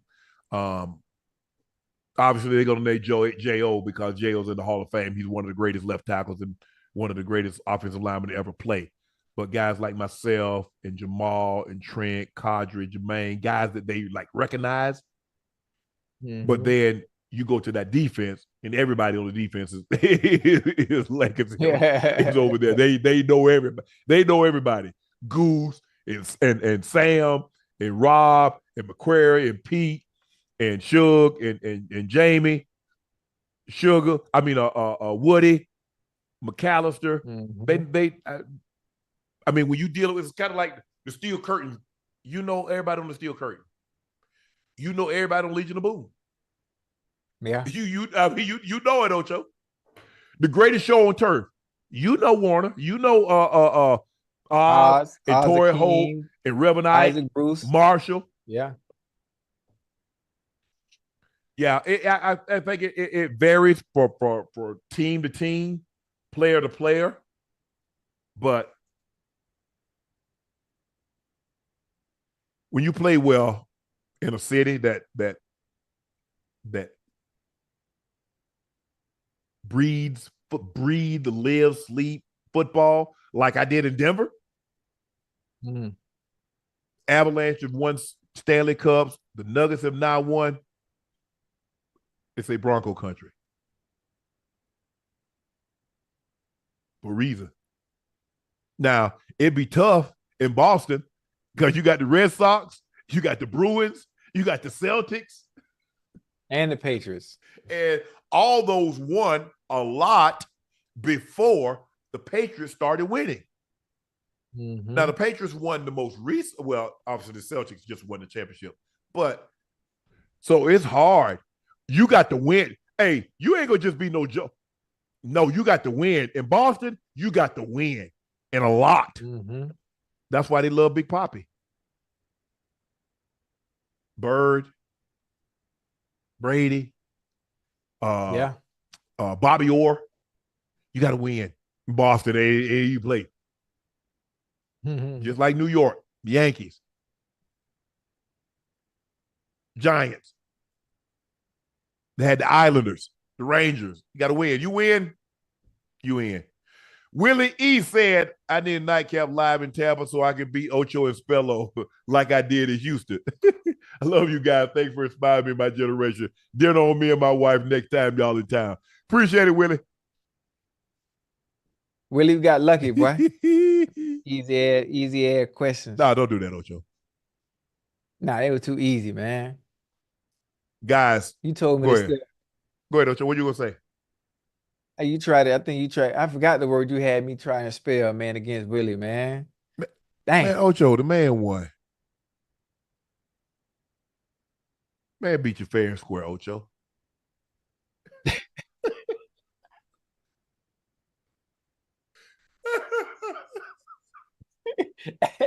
hey, I was hurting with the words, man. Man, that man beat you fair and square, Ocho. Guys, thank you for joining us for another episode of Nightcap.